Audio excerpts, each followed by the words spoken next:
Oh, you know what I love? Sports. Love sports. Sports. When It comes to Texas A&M. Where are you getting this information? Let me tell you. Welcome to TexAgs. It's here. It's time. There's always a buzz in the air when you hit this moment. He is a guy that has gotten better and better and better. He's just got that dog in him. We will develop men. We will graduate players, and we will win championships on the field. I think of him as this hawk. Before long, he's going to be swooping in on those quarterbacks. And they embody what the school is about. It's about getting into hard situations and getting ourselves out. It's about working hard. It's about doing amazing things. And this is a real program. It's not fake. This is a real place. And if you want to be really good at football, this is a really good place to be. You know, if I'm betting on anybody, it's the Aggies.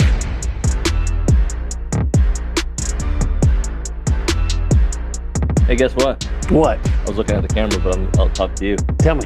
A&M basketball won this weekend. I was there. I know you were. I was there to see, for 17 minutes, maybe the best half of basketball they played under Bucky McMillan, who coached masterfully. It was spectacular. They were the better team 90% of the game. The last 2 minutes, I didn't love it. We've seen that a couple times, but I didn't doubt that they were going to win the game the last couple of minutes. I was just like, this not make this more interesting than it needs to be, guys. Well, I was doubting because they were turning the ball over and missing free throws after they got up. Not missing free throws, missing layups after they got up by 11 with 3 minutes to go. So fortunately, they had such a big lead. And then they go to the foul line. I think it was, if my memory serves, it was Shikari Lane. And you're going to the foul line with a 3-point lead with 7.5 seconds to go. I'm thinking, if you have a repeat of Tennessee and you start missing free throws, this could get away. But he made it. And so, with a 4-point lead, they were going to win. And sure enough, we do a show, not we, but TexAgs does a show called Moving the Goalpost with Billy and Amanda. And I feel like Texas fans, after this A&M victory in basketball, are moving the goalposts or moving the.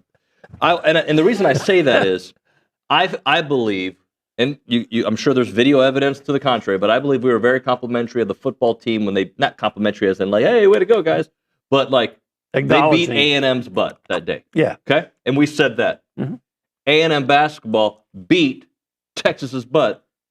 So both things can be true. Just take your L and move on. Because we did.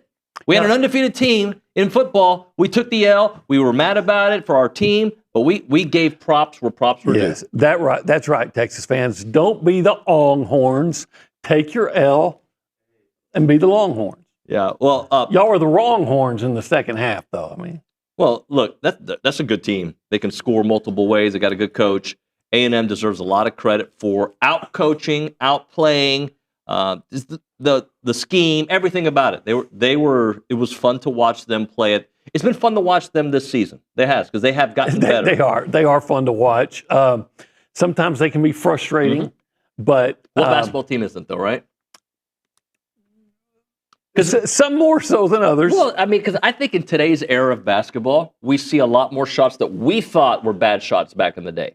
Oh, Texas A&M basketball is always frustrating. Right. Doesn't matter who the coach is. Now, maybe it's frustrating for different reasons.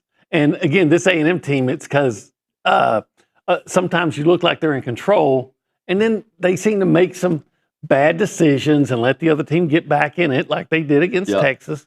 There was one layup that when everything's going their way and somebody tries a reverse layup and just take the ball out. You got the shot clock's your friend and all. Instead of taking a very low percentage. Now, if you had the easy layup, you take it, right? But little things like that drive you crazy. But yeah, they are so fun to watch, and the style of play. Again, Sean Miller, the Texas coach, talked about getting tired, and the same way Porter Moser from Oklahoma did, and that's a real thing. It is real thing.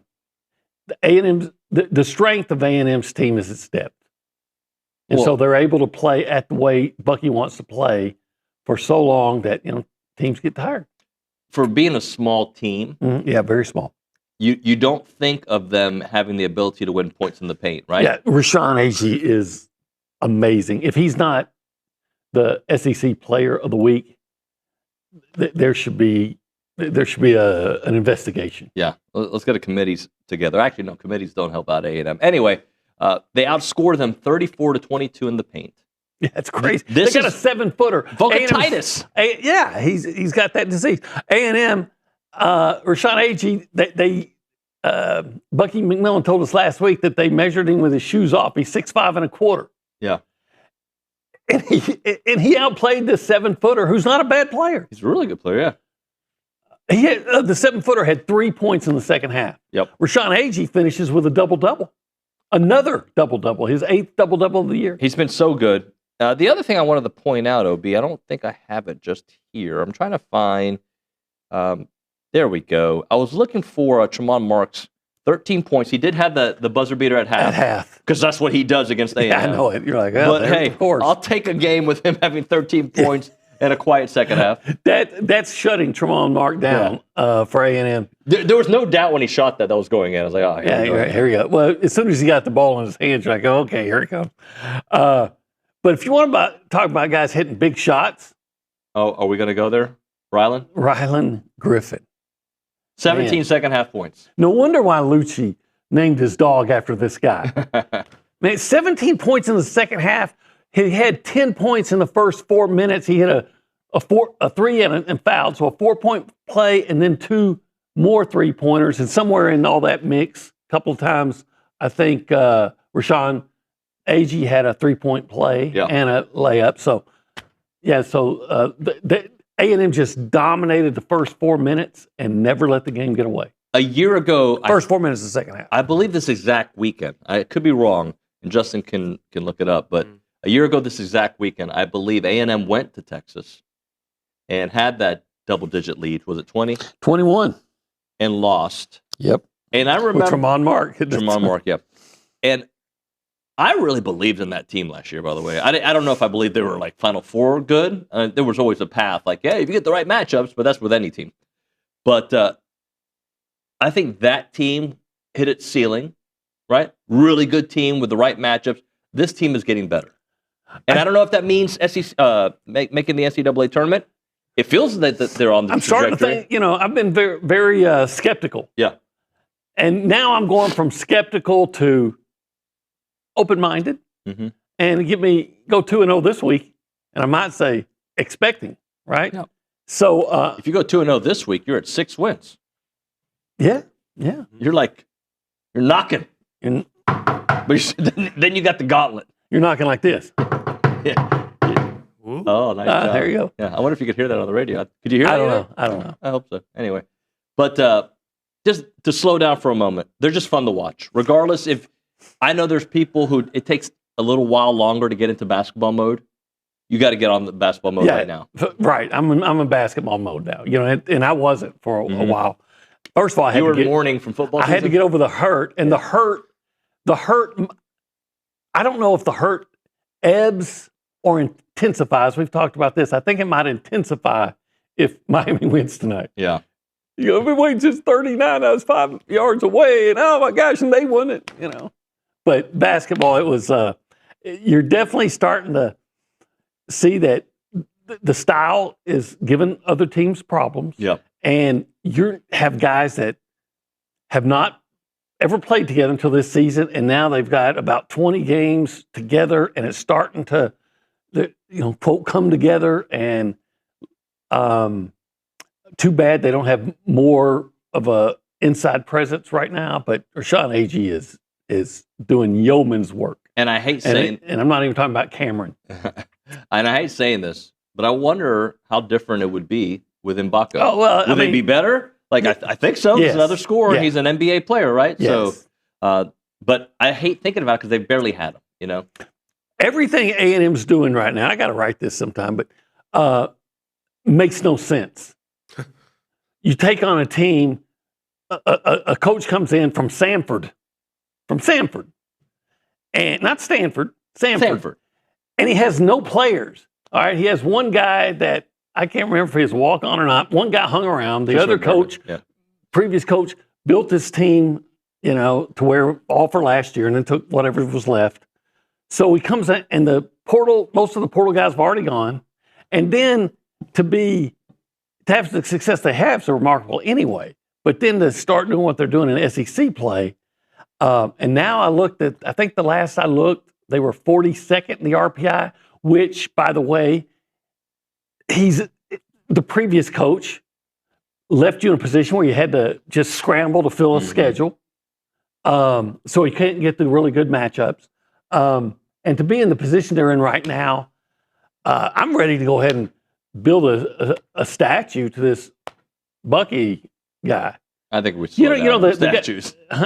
We slow down statues. Well, put him in the Bucky guys gave money for the new give him like a statue in there, like with a Gig'em sign. Well, maybe put the Bucky Beaver and then the Bucky basketball coach statues together. I think you should get a statue of him doing the millisecond comment he did on the plane leaving Auburn. Oh.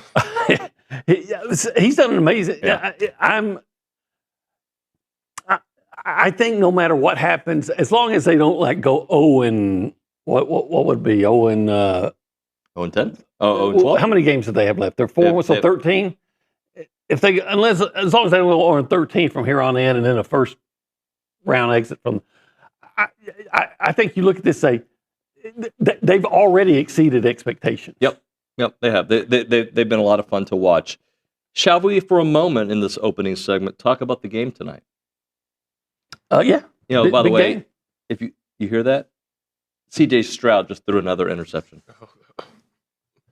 Yeah, that was unfortunate. Womp womp. Yeah, that was unfortunate. Yeah, that was rough to watch. I like the kid too. I like the kid. Yeah, he's hard not to like. But he has regressed, or he played out of his mind his rookie year. So, did you think they were going to make a move for Davis Mills? Were you watching the game? I didn't watch a lot of it. I had other things going on.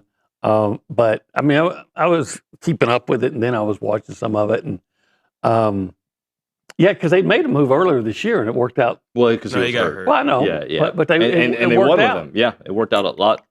I understand the ramifications of doing that.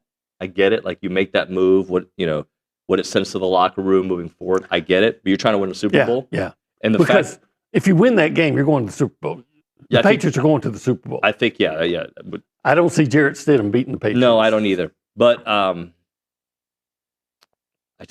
think they were down 11. Should have been 30 with that many. And I know that they had a bunch of turnovers themselves, but inopportune turnovers for Texans for sure. Well, 4 interceptions in the first half? Yeah. Mm-hmm. Sometimes the interceptions aren't the quarterback's fault, but one of them was not his fault. One was a receiver hit his hands. But you just can't have it. But you could see his face, especially when he was walking into the locker room. He looked like he had just seen like a terrible car accident. He just did not. And yet they were still very much in the game. They were. I didn't. And by the way, I said I was going to talk about Indiana, Miami. It just became a Texans thing. But I was a little surprised, and I don't know if I'm upset the way Houston fans are when they punted with what was it, 3.5 minutes left, 4 minutes left. It was like 4 something. Yeah. Right. Yeah, but you know what? 4th and 10 on there with one timeout. Like.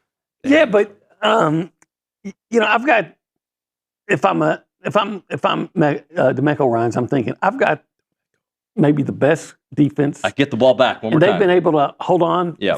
And if I don't get this 4th and 10, it's over. It's over. Yeah. I didn't have a problem with it, but a lot of Houston fans did. They thought they were quitting. I didn't see it that way. I understood, but in a game where you weren't moving the ball at all, you weren't going to get that 4th and 10, in my opinion. Anyway, tonight's game.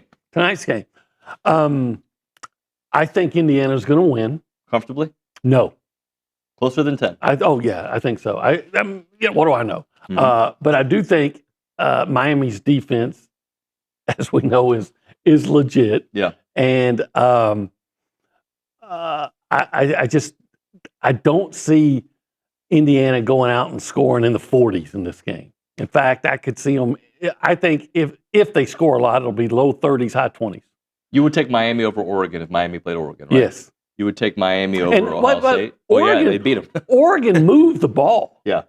on Indiana. That game was over by then, though. No. That's not necessarily true. I mean, there was a time.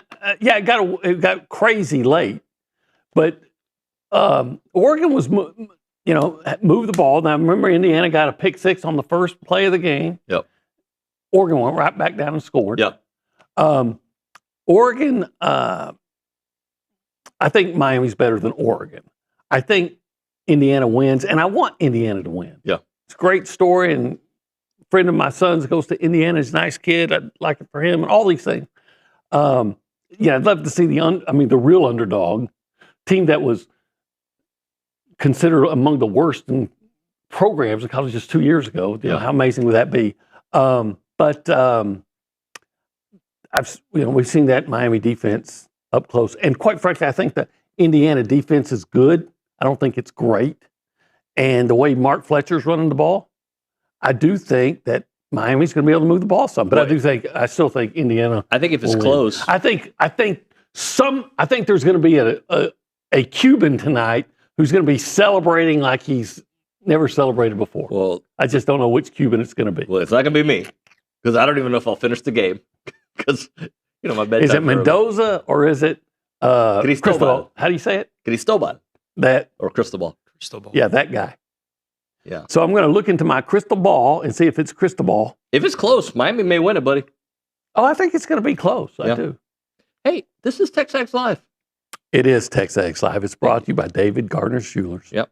We are currently in what I call the Rollo Insurance Studio. The Rollo Insurance Studio. It's the whole place is the Rollo Insurance Studio. We do section it off, though. Yeah. We call this the Holistic Planning Cool Zone. Yeah, it's so cool to be here. This hour, we've sectioned off as well. We've given it a sponsor because that's what we do. Because I'm here. It's the Go Hour. Go, the O and Go is Olin. Presented by? The Warehouse at CC Creations. If you want to be a part of the conversation, you can do it multiple ways. One way is to call us on the Buppies Catering and Bartending Hotline. That phone number is, OB? 979-693-1150. I was getting a little bit ahead of myself there. You can also text 979-693-1150, and that is? Catalyst, the Catalyst Hotline. The Catalyst Pure Performance. Pure Performance Hotline. 979-693-1150. Let's go around the room. Say hi to the people. Left to right behind the glass is Nick Savage. Nick, good morning. Howdy, good morning, y'all. Howdy, how are you? I'm good. What's up, buddy? Oh, nothing much. Hey, it was a good win, right? I don't know if y'all noticed this, but if you go on Twitter and Longhorn fans are whipping out the highlighters on A&M's schedule and trying to, cross-reference wins and losses, that's how you know you had a good weekend. Texas fans are saying A&M's schedule. A&M start is illegitimate because we suck. Yeah. Talking about themselves. Yeah, literally one of the graphics somebody posted had Texas highlighted as like a bad team. It's like, that's funny. I always say, you're right. A&M hadn't beaten Alabama or Vanderbilt, but they beat a team that beat A&M and Vanderbilt. And they haven't beaten Missouri, but they beat a team that beat Missouri. Right. And Auburn beat somebody really bad the other day. Bro, I don't care. Give me Little Sisters of the Poor. Beat that belt to you know what? I don't care. This team has no reason to believe that they should. Well, they have a reason. We as fans coming into the season didn't have a legitimate. We just had hope. I hope they're good, but we didn't have any. The fact that we're in the conversation, I don't care who they play. Good. And it's so early, and it was Arkansas, right? Arkansas that Auburn beat. So yeah, you didn't beat Arkansas, but you beat a team that beat Arkansas. Yeah, you didn't beat Missouri, but you beat a team that beat Missouri. I don't care. Win, get in the tournament. I'm happy. That's it. Right? And you're going to have to beat good teams to make the tournament. It's sad when you're so insecure and you have to try to diminish what others people's accomplishment at your own expense. Well, that's why I don't go to the mean streets of Twitter very much. I feel sorry for you, Longhorns. I mean Longhorns, because I'm giving you your URL. They're going to come after you one day. They do it all the time. I don't care. In fact, I want them to. Do you? Yeah. Push me up front. I do. I'm here. I got your back. Let's go to the Angry Elephant News and Social Center. Justin Paez está aquí. Hello, sir. How's it going? I think this weekend has been teaching me more and more about balance. You know, I don't want to get too high on things or too low on things. We get a big win against Texas in men's basketball. We have the Texans. Women's hoops didn't do great. And then, you know, even thinking about last month, we have, you know, football losing, but then we have volleyball winning the championship. So it's just like learning how to be balanced in life is like the big learning point this weekend. Oh, but you're very balanced. Bias with the yin and yang over there. Can you stand on one foot? Yeah. No problem. I can stand on one foot, yeah. Yeah? I'm not saying how long. Can you do, like, you know, the breathalyzer test, whatever it's called? Yeah, I think I'm ready. You know, I'm ready to get pulled over. I think I can do the alphabet backwards. Okay, do it. Just try for a little bit. Z, Y, X, V, U. Did we forget W? Oh, yeah. V, Y, X, W, V, U. You know. That's pretty good. That's better than I would have done. Anyway, Justin, what else do you have for us? I wanted to dive a little bit more into men's hoops because it was honestly just a really impressive win. If you look at, obviously, we talked about Rylan Griffin going for 17 all in the second half, especially the hot start to the second half. That was great. But the win is also the first time the Aggies have beaten Texas in Austin since 2002. So it's been a good while. And let's make sure that well, it is a long time, even if without the SEC gap, but that's a long time because they left the SEC after the 11th season. So that is a long time. Yeah. But, you know, I'm one of those guys, you don't drive forward by looking in the rearview mirror. I look ahead and see what's happening now. I didn't get any chills. Go ahead. Oh, and you were talking about earlier, you were like, a year ago was that loss to Texas when we were up by a lot. It was technically next weekend year, just to check you. But it was up. They were up by 22 at 17 minutes, and obviously we know how that game ended. But better coaching this year, and I think that was new team. Yeah. But actually, both teams probably have better coaching this year.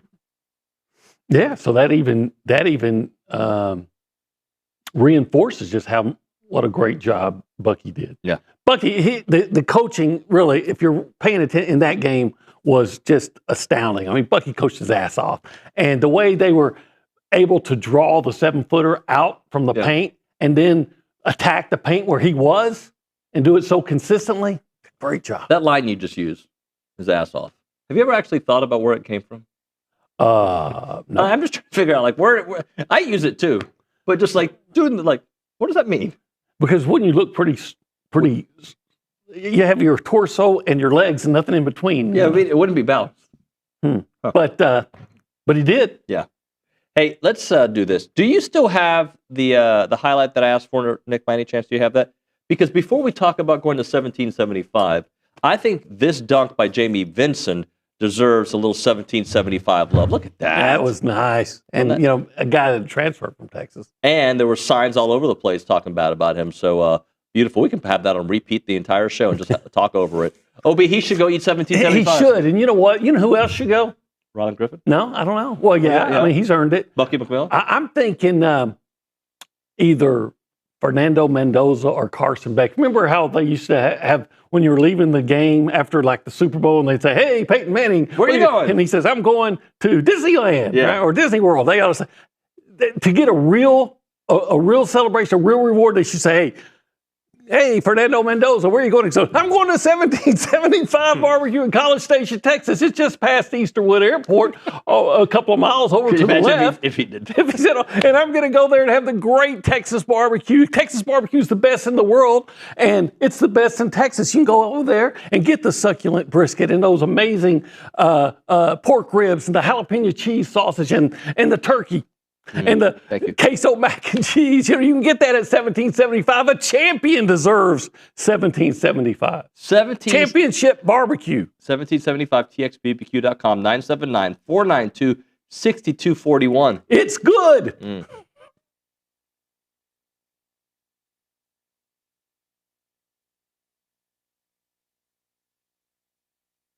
Hey friends, David Nuño here for Prize Picks. They're back on TexAgs, prizepicks.com/TexAgs. Use the code TexAgs to get $50 once you play in $5 lineups. And Prize Picks is the best place to win cash while watching sports. Football season's here, basketball coming up, baseball, you name it. You go to prizepicks.com/TexAgs and start having some fun watching sports, making some money on there. And you can play Prize Picks in over 40 states, including California and Texas. Remember, they'll give you $50 in lineups once you play $5 lineups on Prize Picks. And they have the new thing. It's called It's Good to Be Right campaign, and they're kicking off the upcoming NFL season with their bold new campaign, It's Good to Be Right. The seasonal long push celebrates the thrills of getting it right, from the perfect prediction to winning your Prize Picks lineups. Prize Picks, it's good to be right.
And we are back here on TexAgs Live. We are presented by David Gardner's Jewelers. We are in the Rollo Insurance Studio. The Go Hour presented by The Warehouse at CC Creations. We are still hanging out in the holistic planning cool zone.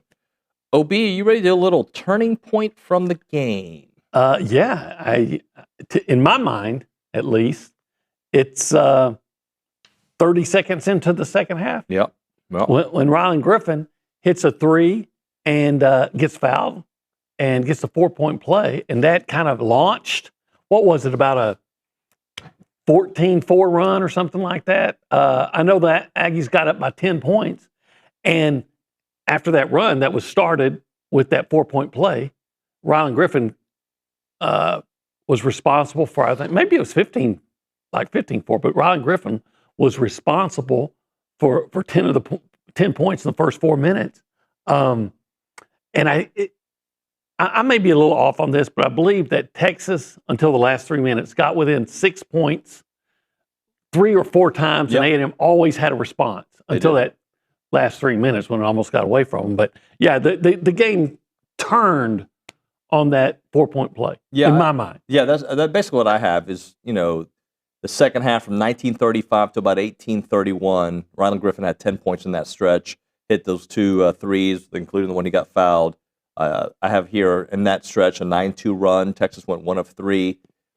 And basically the way they shot in the second half, I mean, it was fantastic. Yeah.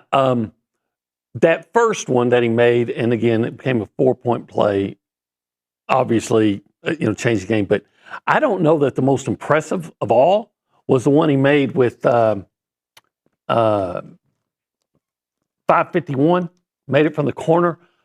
The ball movement on that play, I think every player on the Texas A&M on the floor touched the ball, and all of them everybody I think had a shot, but they kept moving until Rylan moved it all to one corner and reversed it all the way around until Rylan was just wide open. So not only did you have your hottest guy with the ball, but he was also the most open. And it was all because just great team basketball, and he nailed it. And that's what gave him, I think, the 10-point lead. Well, one of the things that makes this team look, we've talked about Rylan, we've talked about how dominant they were in the paint with Aggie. One of the things that I think makes this team so interesting is that you don't know whose night it's going to be. That's true. I don't know if I would have predicted a victory had I known Pop would have struggled a bit. Not struggled, but he didn't have the offensive output that we had been getting used to seeing from him. To me, what you're talking about, because I almost completely agree with you, but it's like when you go to 1775 or any barbecue place in Texas and you get like a 3-meat plate. Yep. Well, you know you're going to get the brisket because that's just what you do. Staple. And that is Rashawn Agee. I mean, you can almost count on a double-double. He's he's very productive. So it's who else? Right. Yeah, I'll give you that. Yeah. So are you going to go with the ribs? Or are you going to go with with Rylan? Are you going to go with the rice? Right. Are you going to go with the ribs? I think I'd go with the ribs. You know why? Why? Because it starts with an R. So you got Rylan, you got Ruben, you got Rashawn, and you got ribs. You've got the 4 R's. 4 R's. Yeah. Rylan, Ruben, Rashawn, and ribs. Is there another R on there? We'll make one up. Okay, good. Let's do that. First or last name. It doesn't matter how it works. But to me, though, there's Ruh-roh. There's several players that it can be their night. It is. Yeah. It could be Marcus Hill. By the way, his defense has been really good. It might be Pop Isaacs. It might be Pop Isaacs. Yeah. Jakari Lane. Jakari Lane had a big 3 2 days ago. Oh yeah, enormous. Yeah. So yeah, your point is very well taken. Yeah. So all right, let's do this. Let's hit a break. I want to talk a little college football future. Okay. And never a bad time to talk about college football. Yeah, but this is more politics. Okay. Of college football. All right, we'll get into it. I've been known to talk about politics too. No, well and so you merge the two, the politics of college football. Your guy makes an appearance in this conversation. Anyway, we'll get into that, Gig'em, on the other side. Right now, if your organization or your business is looking for an opportunity to engage with Aggies, check out the Association of Former Students. They bring Aggies of all ages together during their marquee events held throughout the year. We're talking all Aggie Hullabaloo, the Aggie Ring Day, the Gathering. They all welcome tens of thousands of guests. And there are many sponsorship and vendor opportunities available to get your brand in front of these attendees, and they offer a wide variety of both digital and in-person options to promote your brand. And this includes title sponsorship, naming, on-site presence, activation, and recognition in social media posts, and much, much more. There's also a chance for you to engage with Aggie, so you need to choose a partner with an organization that's been supporting the Aggie Network for over 140 years. For more information on options available through the association, please email sponsorships@aggienetwork.com. It is the Association of Former Students.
Yes, sir. What city do you think they would be thinking about here? This Paradise City. Paradise City. What's College Station, Texas. Well, that's what Bucky McMillan would say. Yeah. He said, in fact, he said that it was the best city in the state. The other day, he said it in Austin. Buddy, you know what? He gets us. But you talk about politics. He knows how to play the game. He does know how to play the game. He gets us. No, and I'm not talking about basketball either. The game. Yeah, The he game definitely gets us. How do you play the game? Huh? Do you play the game? Oh, I break the rules of the game. Yeah, you do. What's the name of this show? This is you want TexAgs Live or the Go Hour? I just want you to pick one. TexAgs, this is the Go Hour of TexAgs Live. And that's presented by the Warehouse at CC Creations.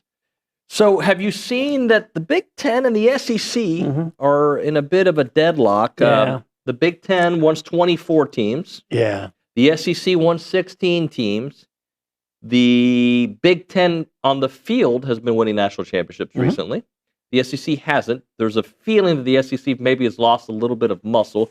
Sankey, though, I think he's really good in these kind of shrewd business moments. I think the SEC will end up winning. They may eventually want 24, and I know you're against it. Yeah. What do you think is happening here? Well, from what I understand, if one of them, what's his name, Patini? Yeah. Of the Big Ten, Tony Patini? Tony Petiti. Petiti. Okay. Those kind of sandwiches that you get? Yeah, a little Petiti. Yeah. Panini. A panini. Okay. Oh, a Patini panini. If Patini doesn't get his way and Sankey doesn't get his way, then it's going to be a stalemate, and they're going to stay at 12 teams. And that you would prefer that, right? I as much as I don't like 12 teams for one reason, and I've told you I just don't think 4 teams should only have to win 3 games to win a national championship. Everybody else has to win 4. I just don't think football is a game of attrition. I don't think that's fair. But I would rather have 12 than 24. Yeah. Yeah. I would rather have 12. Would you rather have 16 or 12? 16. Would you rather have 8 or 12? 8. But that's never going to happen, so I don't. Because if you had 8 and your conference champion got in, then your conference championship would be so important. And now they're talking about maybe we shouldn't even have conference championship games. And I just think that's really messing up college football. Well, I think that's what the SEC is. They do not want to give up the conference championship. They look at it as if you go to 24 teams, I think you'd have to give up the conference championship games. And then it's a different. They like the revenue from the SEC championship game. I just think that. I mean, there's so many things that have changed about college football and all these traditions that have been just torpedoed, and I get it. But do you really want to get to a point where you don't even have conference, but you don't have conference champions? Do we really want to get to that point? And maybe people say, yeah, maybe it's just me being old school, but I think you lose something really important in your game if you don't even have a conference. How about this terrible idea? Instead of a conference championship game, you have a conference wild card game. And that essentially becomes a playoff game. And it takes the 4 and 5 seed. No, I don't like it. Come on, just think about it for a little bit. I don't like that. I don't like bowl games at the beginning of the season. you don't like change, okay? Well, the bowl games at the beginning of the season just doesn't make sense to me. I know it makes sense to you, and I know you've gotten some people that are on your side. That doesn't make sense to me. Let me go ahead and tell you. I want a conference champion. I want somebody to raise up the trophy and say, we were the best team in the SEC. Here, by the way, just back to the bowl game at the beginning of the season, I don't necessarily want that. I just want bowl games to matter. Does that make sense? And I'm just trying to find ways to make bowl games matter. I've always told you how you do that. But you incentivize the people. They don't want to do that. They don't. You take all that money that gets paid in and just give it to the players. Yeah, but do people? I guess the ratings say people do still care about bowl games, though. Yeah, because there's nothing else to watch, and you have a lot of free time. You're not going. Everybody's not going to work because there's a lot of holiday time, and you're off. And women are out shopping. One of the best days for viewership is Black Friday because the women are out shopping, guys are at home, and they're watching the game. So you have bowl games because, even if you're not watching, the game's on. Yeah, well, part of if I'm reading this correctly, this TV deal with ESPN for the playoffs goes until 2032.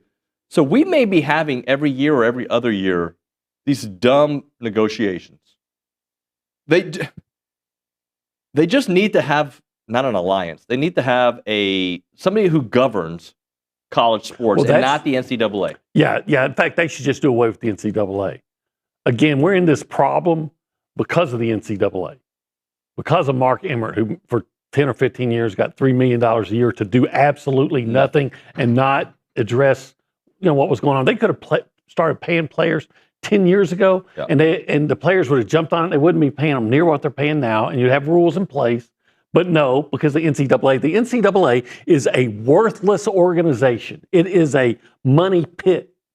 The NCAA steals money.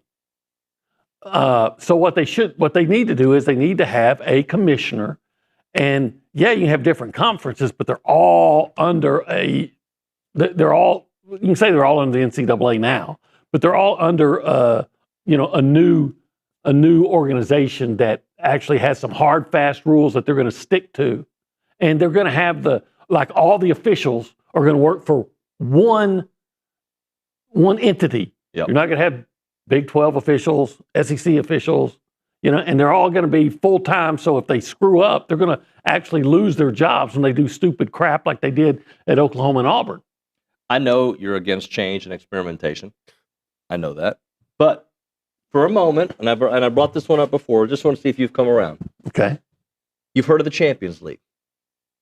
We're talking soccer again? European kickball? Yes. Yeah, I've heard of it. Okay. And you understand how they do their structure? Yeah. If you don't play to a certain level, you get kicked out for however many, and somebody else takes your place. And then if they're not, and then you got to play your way back into it. I get it. Okay. Do you not like that?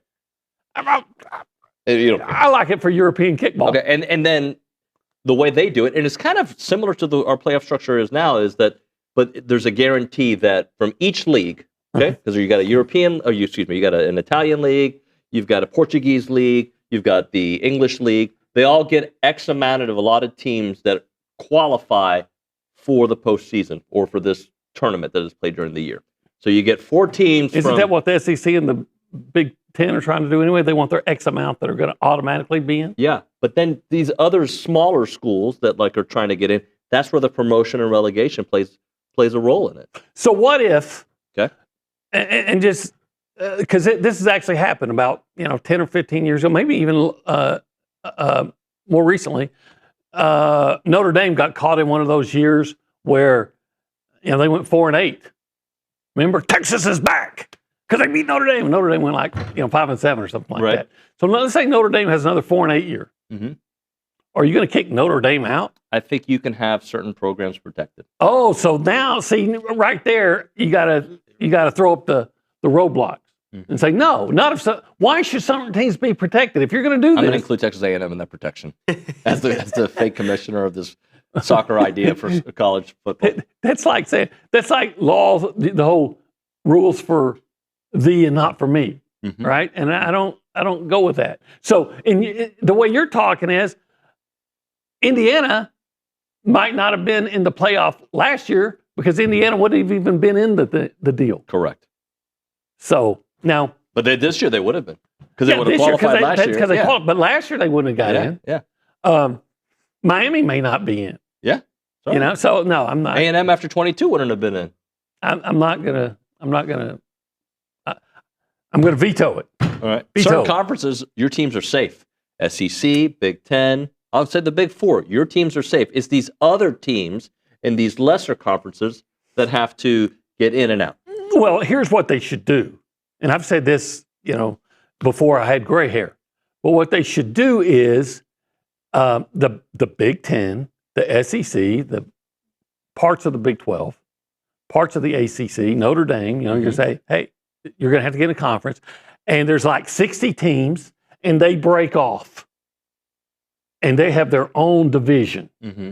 And then the teams that are left over, they can form a division, have their national champion. We have national champions in different divisions now. It's like when the Texas high schools went to 6A. Right. So they need to have 6A. What if the SEC says, we're just going to do our own thing? Bye, guys.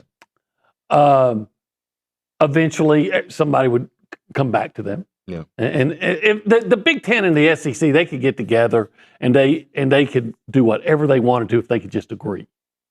Because if the Big Ten and SEC just said, look, we're going to break off and we're just going to do our own thing. And we're going to add a couple of teams and everybody's going to pick me.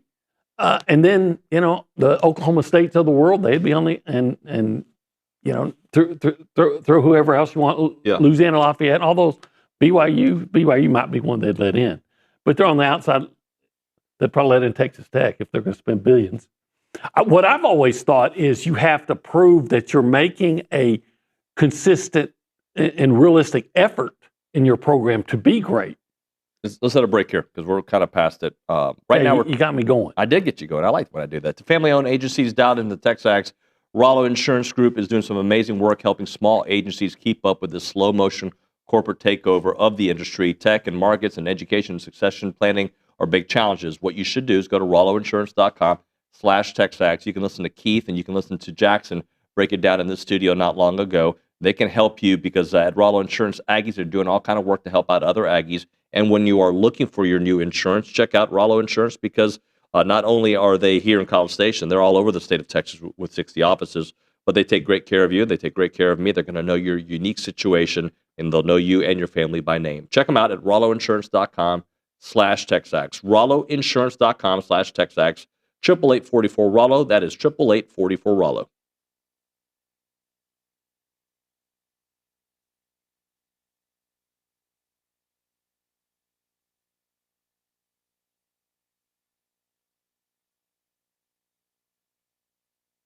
I wish I had Olin here for it because he loves energy drinks. Catalyst Citrus Spark. This is one of the new flavors out there. Whether you're grinding through workouts, cramming for a test, or closing in on a deal, or getting ready for TexAgs Live, you never know, right?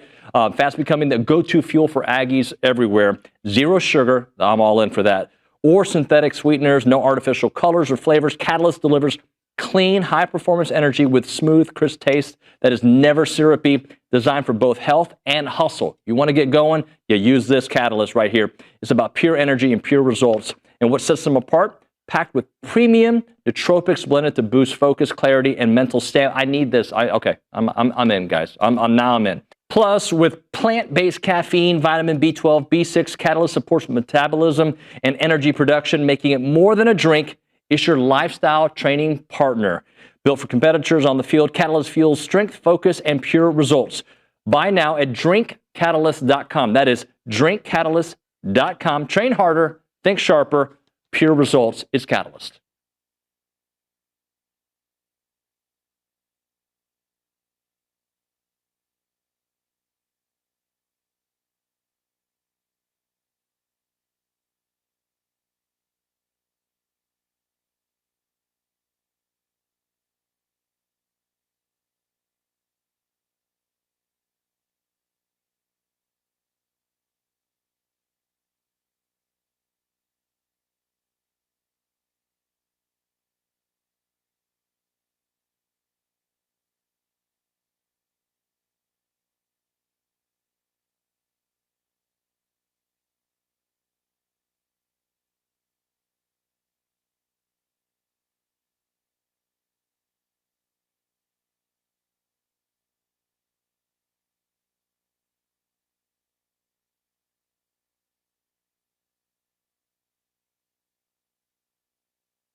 TexAgs Live, presented by David Gardner's Jewelers, Rollo Insurance Studio. Sad news over the weekend. I was alerted about Chet Brooks passing away at the age of 60, battling cancer.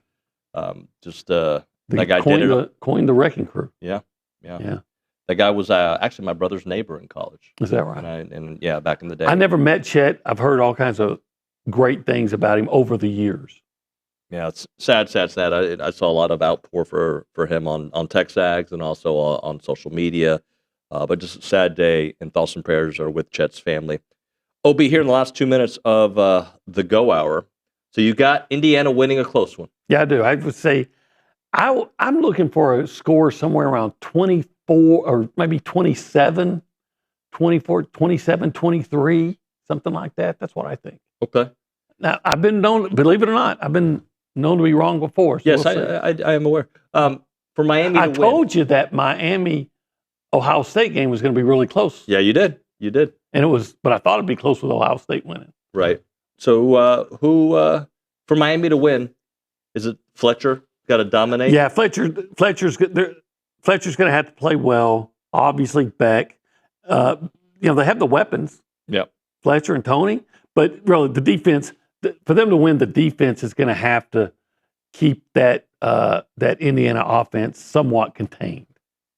If that game gets into the 30s, yeah, Indiana's winning. Yeah. I just don't think it's getting into the 30s. Yeah. I'm curious though if it will feel like a home field advantage for Miami. I think Indiana can handle it. Yeah. But I'm just curious if because these national championship games, I mean, it's a lot of corporate tickets. It's a lot of tickets for both schools, right? Yeah. How that will feel. Now, the difference for Miami is probably their same routine, right? Well, I guarantee you every ticket that was given to Indiana will be sold. And I think if you're not an Miami fan, you're probably rooting for Indiana. So I wouldn't be surprised if it feels more like an not by much, but more of a pro-Indiana crowd. Yep. OB, good stuff, man. Thank you very much. When we come back on TexAgs Live, Justin's got a bunch of stuff for us. I may talk a little bit about how Miami would have to win and what Indiana does best. You know what they do best, OB?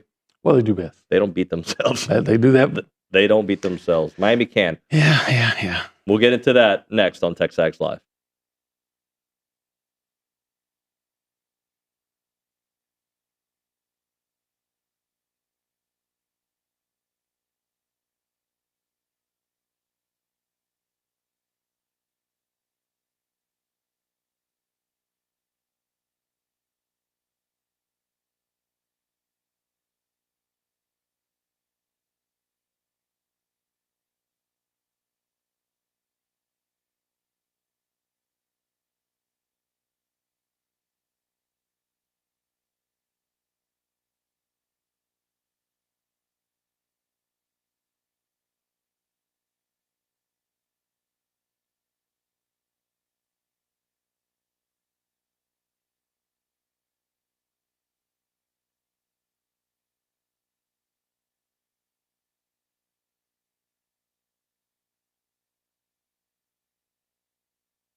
All right, it is time to end the day with Double Dave's. Caller number 12, 979-693-1150. We're going to hook you up with your choice of a dozen pepperoni rolls or a large one-topping pizza from Double Dave's. They've been serving Aggieland since 1984 with your favorite pizza and, of course, those world-famous pepperoni rolls. Reliable in-house delivery, bringing piping hot goodness straight to your door. Just click on doubledaves.com and your favorites are on their way. It is TexAgs Live. We are presented by David Gardner's Jewelers. We are in the Rollo Insurance Studio. Marty Smith told me he's going to catch up with us later on this week, so we'll try to catch Marty on this week at some point.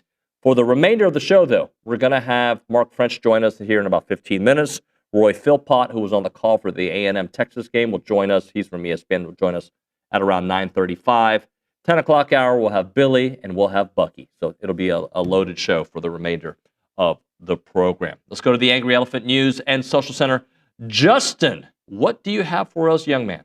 Well, I want to go into some news here just to say that this weekend started A&M tennis, men's and women's, and they started out on fire phenomenally. For women's tennis, they started with sweeps of Tulane and Lubbock Christian on Saturday, and then they just backed it up on Sunday, going up against Air Force and Sam Houston. So great start for them. And then for men's tennis as well, they had sweeps over UTSA and UT Arlington. So big weekend for men's tennis and women's tennis. Got to get them both in studio here soon. I'll reach out. I told Mark I'd see him, and I'll get Coach Denton in here as well. Let's get one more before I start talking about the national championship game, and then we'll close out the segment with On TexAgs today. All right, so I will mention women's hoops. It was a tough Sunday down in Austin after men's hoops got the win. It was close in the first half for women's hoops. I believe it was a 10-point game, but it was even like tied up, I believe, in the teens. But after that, it was a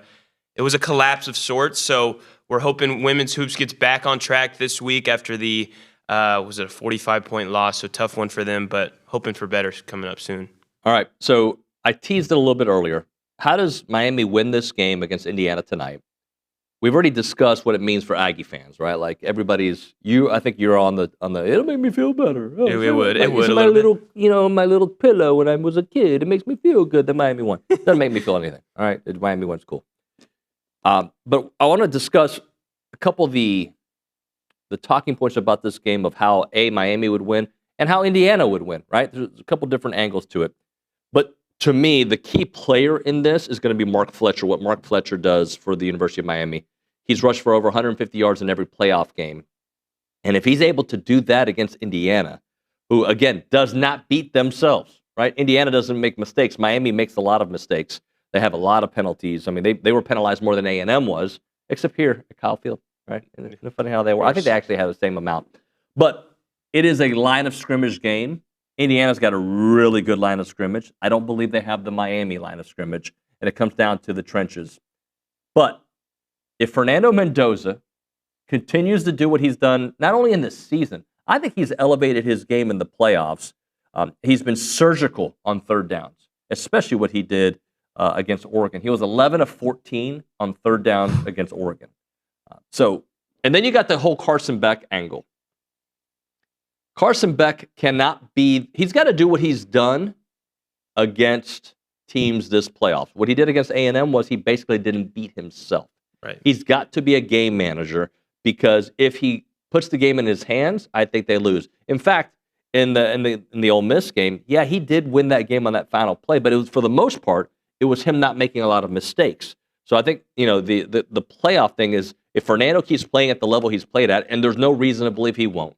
And if Carson Beck takes matters in his own hands, I think that's where Miami will get into some problems, coaching-wise. OB and I were just talking about it before. I don't think we did it on air. Cristobal has had a fantastic year, and he deserves credit for not making the mistakes that he has made in years past. He is not Kirk Cignetti. Kirk Cignetti is a much better evaluator of the game. Right? He doesn't make mistakes as a coach. His coaching staff doesn't make mistakes. Mario hasn't made mistakes this year, but he does not make mistakes.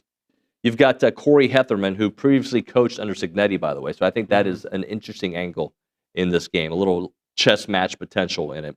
You've got Indiana's situational experience and excellence. They're fundamentally sound. They are second in the nation in penalties, right, on the good side. And they have the best turnover margin at plus 21. They don't beat themselves.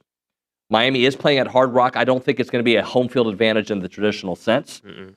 But does Miami's size make a difference? Because I think their offensive line and their NFL draft picks is significantly higher on the Miami side. Now, the Canes are without some pretty nice players. Xavier Lucas is out, obviously, so that's going to hurt them. Can they get after Fernando Mendoza? They've gone after everybody else. And Ruben Bain, early in the season, was not getting a bunch of sacks. I think he came into the A&M game with 5 and, whatever he ended up doing. But he has been fantastic. So can they get after Fernando Mendoza? Who could be a wild card in this game? I'm going to ask you that. I think the way that Beck they need to be a little bit more explosive, and how they do that is yards after the catch with Malachi Toney. We saw it against Ole Miss, and his usage. And I know Mark Fletcher. I would agree he's the biggest X factor because if he's doing well, more time of possession to Miami, less time with the ball for Fernando Mendoza. So I think that's the biggest thing. But I think Toney, we've seen him step up big time this year. I think he's the biggest play. Yeah, and his role has evolved the second half of the season from his 7 touches a game to now, double digits, high into the double digits. It's very hard to game plan for a guy that can beat you as a wide receiver, can beat you in the backfield, can beat you in special teams. Kind of like Casey Concepcion, he can beat you multiple ways. Malachi Toney's been that way. But the interesting part will be how does Indiana, if there is adversity, how do they handle that? They haven't had adversity this year, really, right? There's very little adversity and 0 in the playoffs. They beat Alabama 38-3. Yeah. The Oregon game, even though Oregon scored 22 points, it was over. It was a rout. Yeah. It was 56-22. It was done, right? So if Miami's able to slow it down and grind this game, and this is not a high-point game, what does that do for Indiana? Miami's physicality, I think. So to me, the recipe, if you're Miami, if you want to use the blueprint, is can you establish your physical dominance early in that game, right? Control that line of scrimmage. Can you put pressure on Fernando Mendoza and see how he does? Okay? Indiana has not faced the defense of the caliber of Miami. Miami has not faced a team of the caliber of Indiana, right? I think Indiana's going to win by double digits. I think so, too. I think it'll be a closer game, and then they'll pull away kind of thing. Kind of how we saw A&M early in the season when they would win games, it'd be really close, and by the fourth quarter, they were to wear them down. But if Miami's able to win, I think it comes down to that.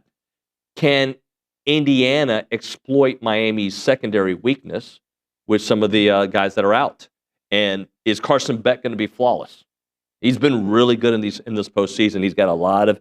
By the way, I heard the soundbite from Carson Beck over the weekend. Do you hear it? Where he talked about, how many classes? No, I graduated 2 years ago. I heard there was a longer version of that soundbite. So he's basically not taking any classes. Am I understanding that correctly? I think so, yeah. That's not a college football player. Yeah, that's not a college football player. I feel like somebody help me out. Nick, you may know this, or people on the text line at 979-693-1150, the Catalyst Pure Performance text line. Somebody help me out here. I thought when I was a college student, I had to take at least 12 hours to get insurance from my parents. I feel like there's a rule like that. Can somebody fact check? I feel like that should be the same rule for college football or college sports. I know I'm on some grant thing where you have to have 12 hours or else you don't get it. So there's that. I know you become a part-time student if you're under 12 compared to a full-time student. Yeah. So I feel like, can you play when you're 50? like Carson Beck says this year, let's say he said, you know what? I already graduated, but I'm going to delay my last year of eligibility for a few years. Is that even possible? It just doesn't make sense. I feel like you need to have X amount of hours to be a college football player, you have to go to college, right? Yeah, unless it helps A&M. If it helps A&M, I don't care. You don't have to go to class. That's fine. But I'm saying, for the grand scheme of things, how is that possible? Am I right about that, Nick? Did you Google that? Does anybody know? I feel like, at least with your grant, you have to have X amount of hours. Right. There should be a rule for college football for that. And if Coach Elko calls me and tells me to shut up in a minute, I'll shut up. But I feel like there should be a rule you should be able to take some class, unless you're like in your master's program or something like that. Like, then I guess I get it. I don't even know how many hours you take in master's, because I wasn't smart enough to go to a master's. I'm doing one now. The last semester I took 12. This one I'm actually only taking 6. So that. Okay. In that case, if you're in the master's program, and I'm sure they would, he's a master, we'll put him in there. Yeah. I guess it's okay, but I still feel like you should take X amount of hours to be a college athlete. You know what I bet? No. I know this is like going even more deep into something that might not mean anything, but there's 6-week courses and stuff like that you can take in like March. So maybe they're working around a schedule so you can focus only on football and then have classes at a different time. Then you're not a college athlete. Yeah, I mean, I see the problem with it for sure. Anyway, I think I was trying to figure out how Miami would win this game. And it's time of possession. It is time of possession. Miami establishes the ground game. I still think Indiana is just too good everywhere, and they don't beat themselves. But again, if they have some adversity, what does that do for Miami's thinking? What does that do for Indiana's thinking? To me, that could be the difference in this one. All right, let's go back to the Angry Elephant News and Social Center. Justin, give us what is on TexAgs today. Well, so on TexAgs today, I always want to roll with this now because the content on TexAgs, especially TexAgs Premium, it's sparking like fireworks on the 4th of July is what I would call it, because there's just so much going on. I mean, as of this morning, like early this morning, big news that we get an addition of Caden Scott, the offensive tackle from San Antonio Roosevelt. He's 6'7", 295 pounds. See the coverage on that. It's on TexAgs. Big stuff there. And then obviously with the big win for men's hoops over the weekend, Olin Buchanan has a story out. We got thoughts from Luke Evangelist, so big stuff there. And then out today is a new no layups with Mr. David Nuño and Raheel. So very excited about that. And there's even more on TexAgs Live. So go check that out and become a TexAgs Premium subscriber. By the way, Rod sent in a text. Semester's over. He probably had one class semester. Okay, that makes sense. And then Dave in H-Town says, Nuño, the clip was cut short. So I thought I saw that. Okay. He's working on his other degree, but obviously those take more than 1 year. So I won't be getting a degree in that. So, okay, that makes sense to me. Okay, he's got multiple degrees. So that's what you can do. Keep studying. All right, I'm okay with that. Keep studying. That makes sense. All right, we'll do this. We'll hit an early break because I want to talk to Mark French, and then we'll talk to Roy Philpott. Mark French, obviously, will break down Aggie basketball. Roy Philpott will break down Aggie basketball and the college football playoffs, and maybe some A&M football conversation as well. All right, let's talk about Heritage Films and Chance McClain. Let's do a documentary, guys. Your family all has these incredible stories. Justin, I know you've got a family that's got a similar background to my family. Like when you think you know your family's story and then you try to tell people your family's story and you realize, I'm missing a lot of the details. A lot. Like, I don't know about this thing. I don't know about that thing. I kind of know about it, but I told the story wrong. You play the game of telephone, and then you're like, I don't know. I quit. I got to call my mom. One day you're not going to be able to, right? So that's why we did a heritage film. Luckily, my parents are still with us, but my dad's 95 years old, right? And a couple years ago, Chance McClain and his team did a documentary on my dad's life, how he met my mom, how he escaped Cuba, all this great stuff, right? And now I have that for the cinematic time capsule for my kids. So they saw it. We all watched it together. But then their kids and their kids after that. So you all know your family's story. That's what Heritage Films does. They do it for family businesses. They do it for family ranches. They do it just for families. The patriarch, the matriarch in your family, they'll tell that story in a 2-hour documentary. Call Chance McClain up at 713-893-8341. 713-893-8341. Or check out his website, yourheritagefilm.com, yourheritagefilm.com.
And we are back here on TexAgs Live. We are presented by David Gardner's Jewelers Rollo Insurance Studio. Let's go right now to the hotline where we find our good friend Mark French, the Buppies Catering and Bartending Hotline.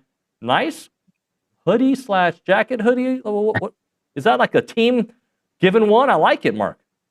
Yeah, this throwback. I think this was like 2019 or the 2020 season. So it's been stuffed in the closet, and it's like 35 degrees in Dallas today. So we're all bundled up, and I love breaking out the old team gear. It's fun. Yeah, man. So let's talk about what just happened this week, and what do you think about the game Saturday?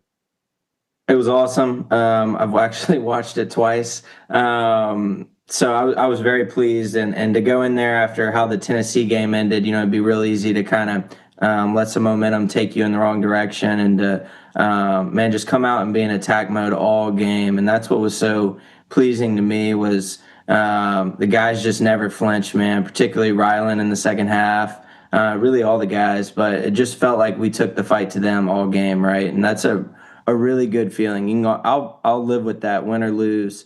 As long as we're the aggressor at all times, and it just felt like we wanted it more, didn't it? It did feel that way, and I hate saying that about, because I don't know how bad other players want it, right? But to me, it just seemed like we're going to do our thing, and you're not going to be able to withstand what we do for an entire game. Yeah, there's no doubt, and it's the old saying, what you do speaks so loud, I can't hear what you say. I mean, I just felt like we came out and guards were applying pressure. I mean, the announcers, what was funny, David, was, even the announcers were like, oh my gosh, they're picking up full court even when they miss.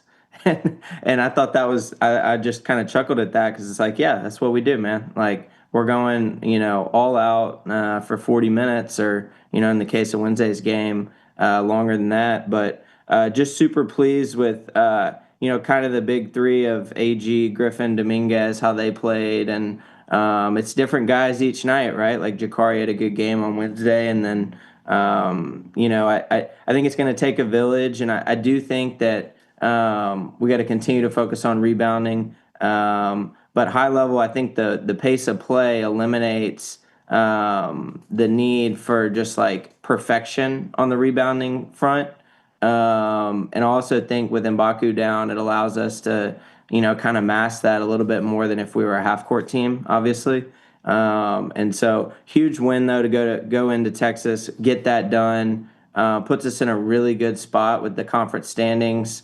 And so very, very pleased with that. Wish we could have snagged Tennessee, but we got two home games coming up this week, I believe. And so a wonderful opportunity to kind of cement yourself at the top of the SEC standings. Mark, I want to go back to that press comment you had earlier and what that does to a team, to the opposing team, right? Because I know what it does for A&M. It allows your defense to set up behind you, right? But how much does it frustrate the flow of another offense, especially when it's all game long? Well, this thing is you just never get into a flow, right? And so you're constantly, even, on one of the outlet passes, I saw their point guard catch it, and he was looking behind him, and on that occasion, there actually wasn't someone there, but it just psychologically makes an impact.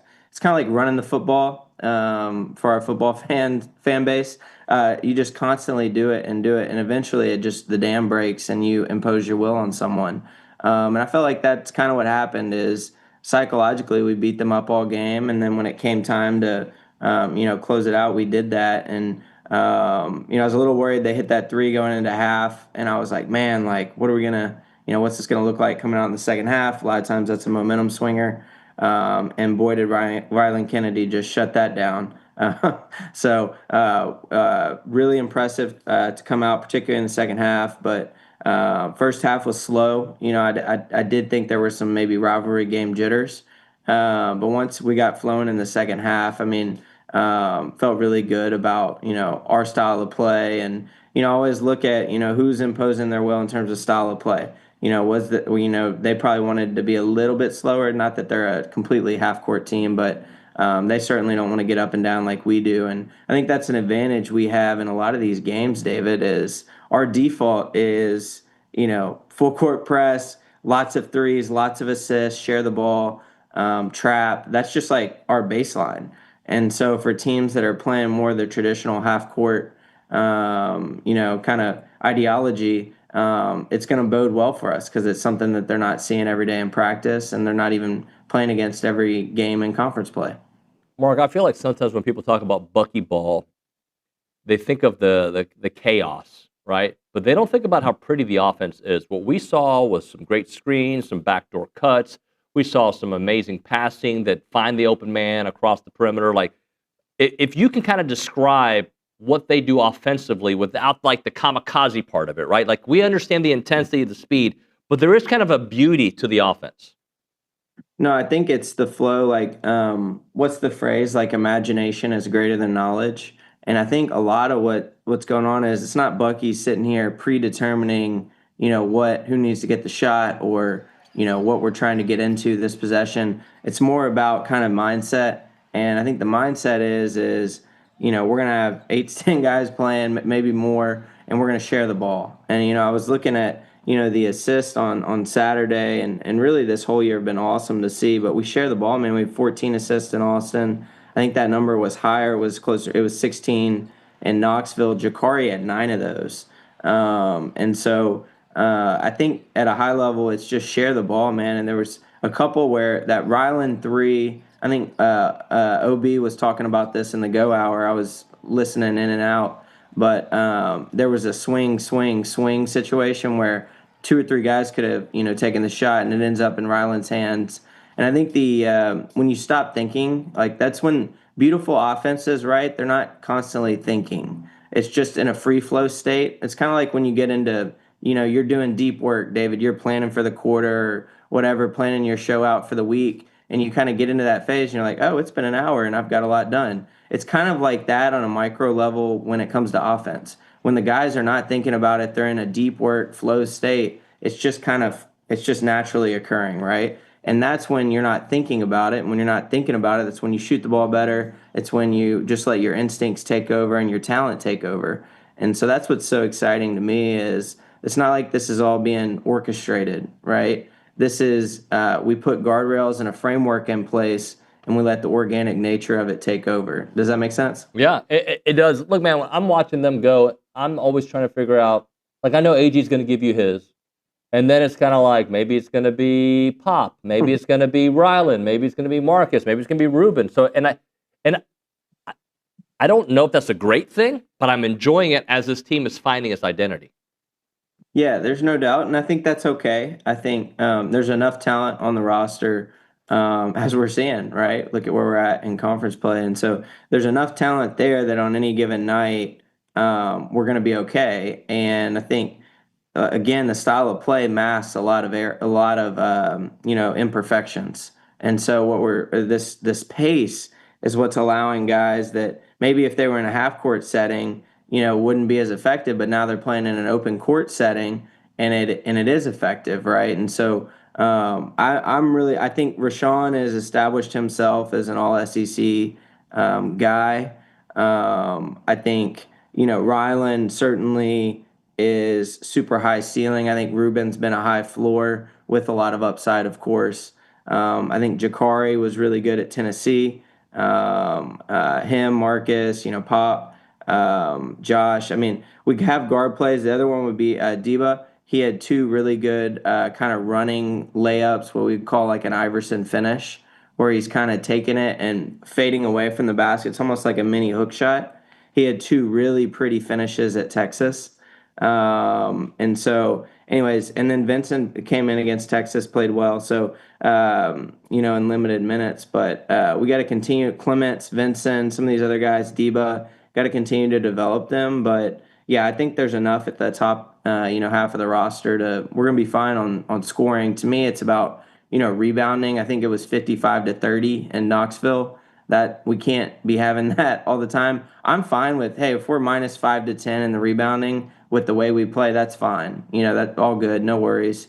But we can't get beat up by 25 on the boards. And then I think closing out games would be the other thing is, who's going to be our closer when it does become kind of half court, offense, defense situations. Love Jakari. He is a smaller guard. It's sometimes harder to close with those guys. But he's been so good, man. He's been so good. And so I think what I'd like to see, like against Tennessee, I felt like, Aggie and Ruben maybe didn't get enough touches. And again, it's hard because a lot of this offense is organic. But in big moments, you want to think players, not plays or actions, right? And so I think they're going to continue to get better. David, maybe pivot talking to this did you see Bucky's post-game speech in the locker room and then the press conference? Well, I didn't see the post-game speech, no.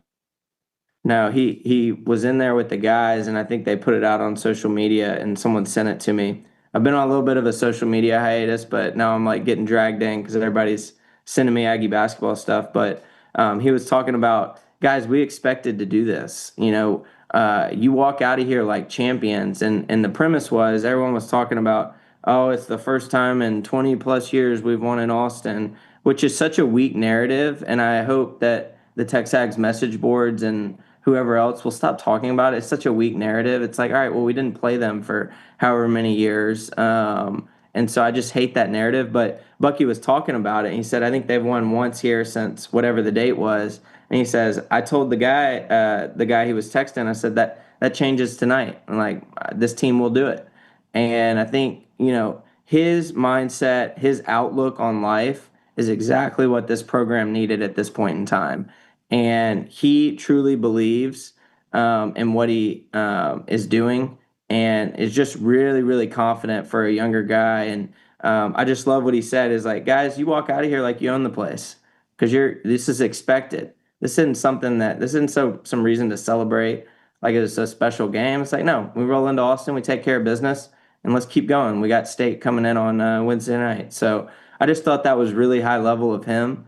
Understanding that it is a rivalry game, but that it's not going to be our Super Bowl, I thought was really cool, and he certainly had the guys ready to handle business.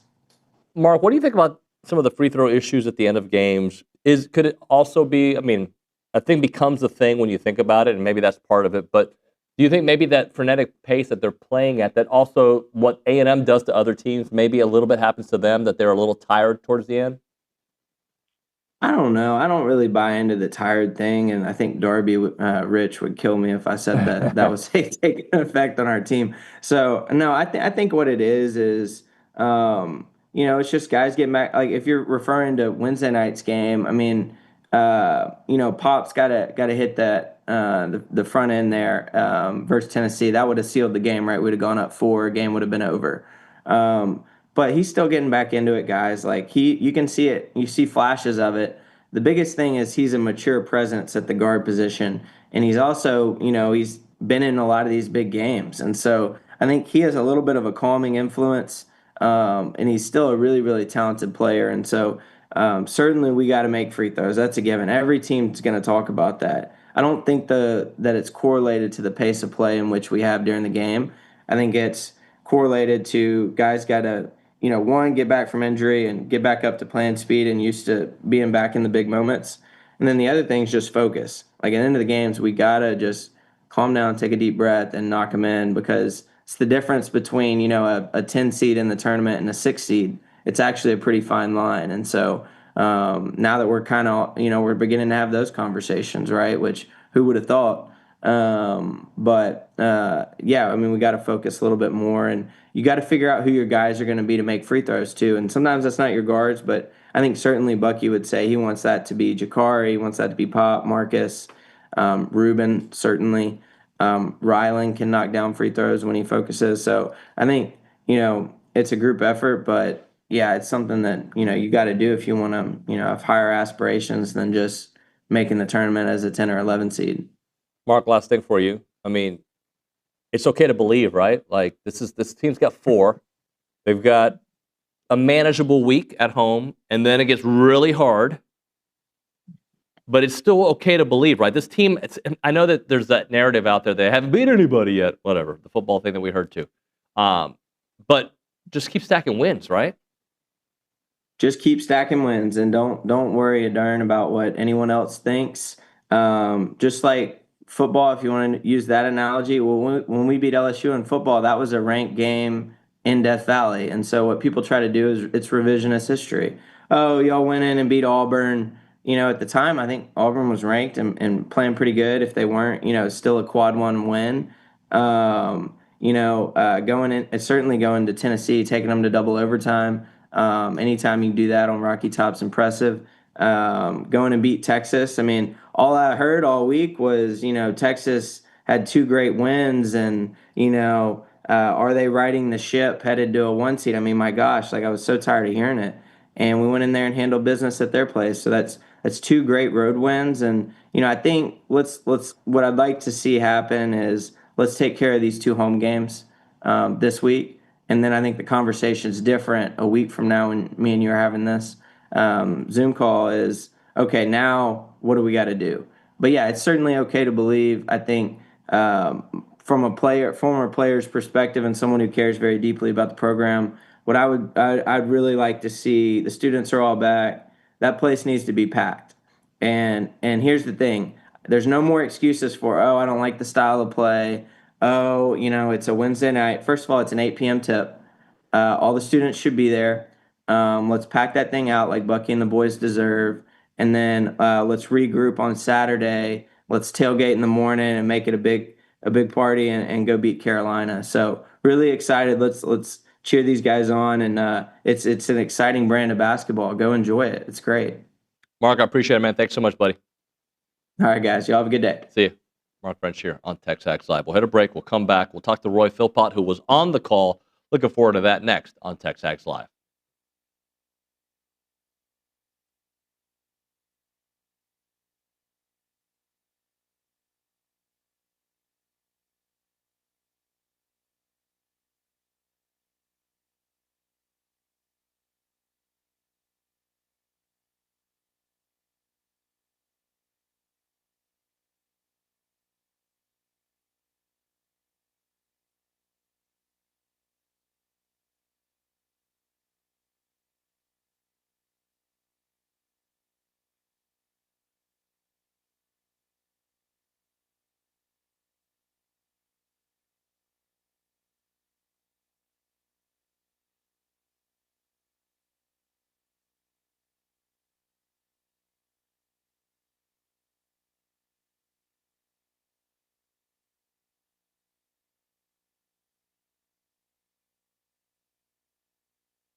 All right, we're back here on TexAgs Live, presented by David Gardner's Jewelers Rollo Insurance Studio. Really enjoyed the broadcast, because A&M won against Texas, but Roy Philpott was on the call from ESPN. He joins us now on the Bucky's Catering and Bartending Hotline.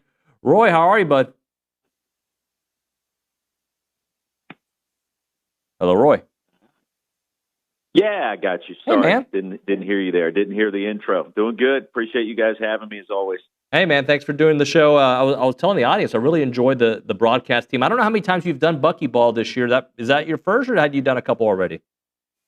You know, that was my first. I met Bucky, obviously, at the SEC basketball tip-off in Birmingham at the end of October, which seems like, 5 years ago now. And, was curious what his style of play was going to look like in the league. And, I mean, it is done very well. I mean, how could you not be impressed? But, no, that's the first time I've seen him this year. And, a heck of a time to get him in a rivalry game like that and with that kind of performance, especially in the second half. Roy, it's interesting, too, when you think about Bucky was coaching high school ball 6 years ago, whatever it's been, and Sean Miller's been to the tournament so many different times and the Final Four and whatnot. Just the fact that Sean, A, gave props to Bucky's coaching, and B, that this philosophy and this style is working with a makeshift roster. And I say that with a lot of respect because I love these players, but he had to find pieces with no time. Yeah, and I mean it's a good-looking roster, I would say, in an unconventional way because it did come together late, and just watching a guy like Pop Isaacs in that game, and he didn't have his best game Saturday, and Texas A&M still found a way to win. Jakari Lane, is not the biggest guard on the planet. I talked to him beforehand, and I was like, man, some of the shots you make and some of what you do reminds me a little bit of Josh Hubbard, and he's undersized, but all heart. And I just think that there's a bunch of guys, Rashawn Agee, that just have roles that fit the pieces of what Bucky Ball is all about. So I think it's easy to kind of fall in love with this team when you've got those kinds of players with those kinds of personalities. Like we watched Rashawn Agee in warm-ups, or at shoot-around, rather, earlier in the morning there at Moody. And a guy comes in, just takes off his shirt. It's like he's shooting at the YMCA, getting set for 3-on-3 shirts and skins, and just has a great personality. It's engaging. I think he's turning out to be a leader for this team and this group this year. And it's kind of a fun group of guys. And I think those personalities and those stories are going to start to come out, especially if they continue to win. Before one of the SEC, this is going to become a bigger story, I think, nationally if they continue to stack these wins up. Well, they're 4-1 in SEC play, and there's a long way to go. But one of the things we're talking about on the show is it's okay to believe. And I know fans are going to believe no matter what if they want to, or they're going to be a little, harder on their team. But this team's brand of basketball is proving that, hey, there is a legitimate chance that this team can taste postseason success. Oh, there's no doubt. And I mean, look, I'm kind of scoffing when I see some of the reports and some of the posts on social media from the basketball insiders out there. And look, they're all over the place, obviously, but there's people posting and saying, well, Texas A&M's off to a good start. Are they really a tournament team this year? I don't know how you watch this team and say that they're not a tournament team. What are you watching? What are you looking at? I mean, I would listen to the idea, okay, they've won a handful of close games, but that's part of Bucky Ball. That's the style. He brings in his 10 guys, and with 5 minutes to play, the other team gets worn down because mentally it's taxing to face the full court pressure and the changing defenses. And Jakari Lane is this jammer that just comes in the backcourt. I mean, ask Auburn how that went in the second half of that game when they're down 15, and then in the blink of an eye, in 30 seconds, here's an 11-0 run. And then the toll of that pressure just starts to weigh on the opposition. I thought we saw that a little bit in the second half against Texas and what Rylan Griffin was able to do. And speaking of role players, like that's a guy that's found his role, even if it's not as a starter, even if it doesn't happen right away, he's a guy to get hot in a hurry. But that's what Bucky Ball is all about. It starts to weigh on the opposing team.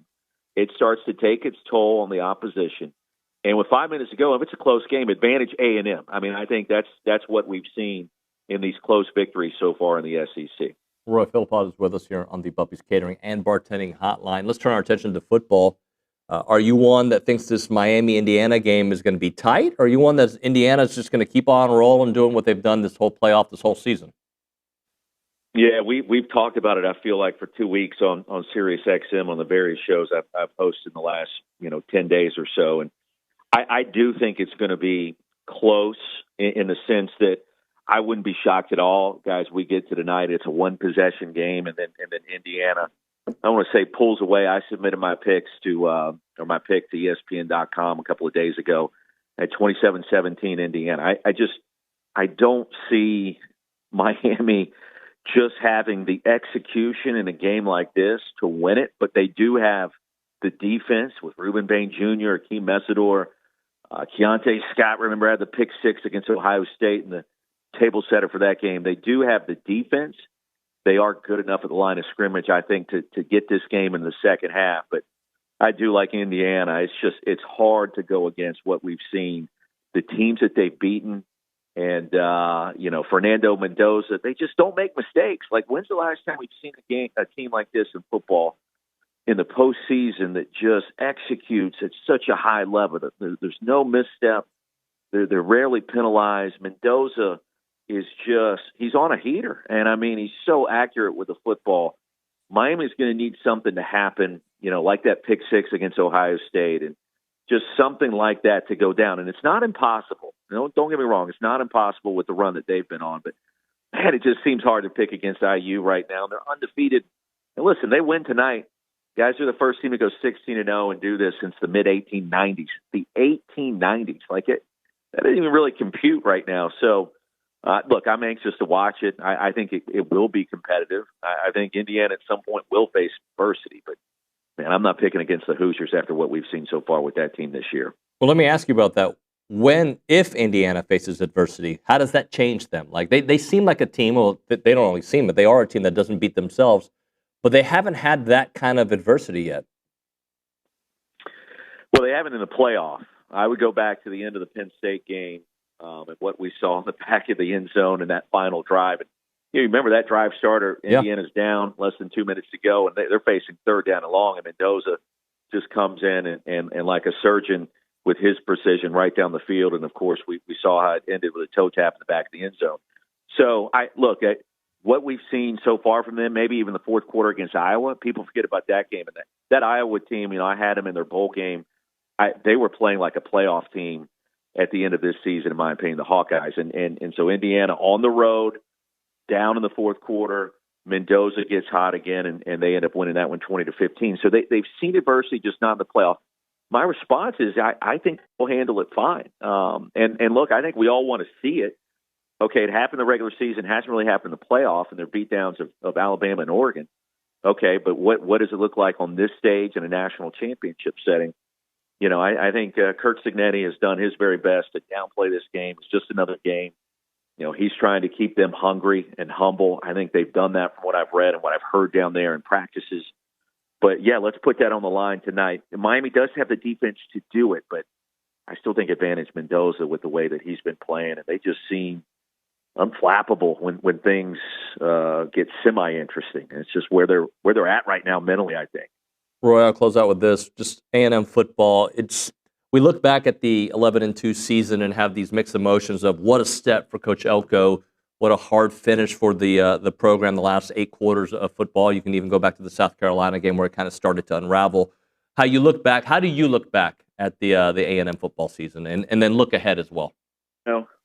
Yeah, I remember talking to you guys in the summer, and I said, listen, we're going to see a different Marcel Reed this year. And we talked about it, and I was just like, I think Colin Klein, developing him, it's going to be different, and they're going to take a step. And I felt like in the summer they were going to be a playoff team, and they were.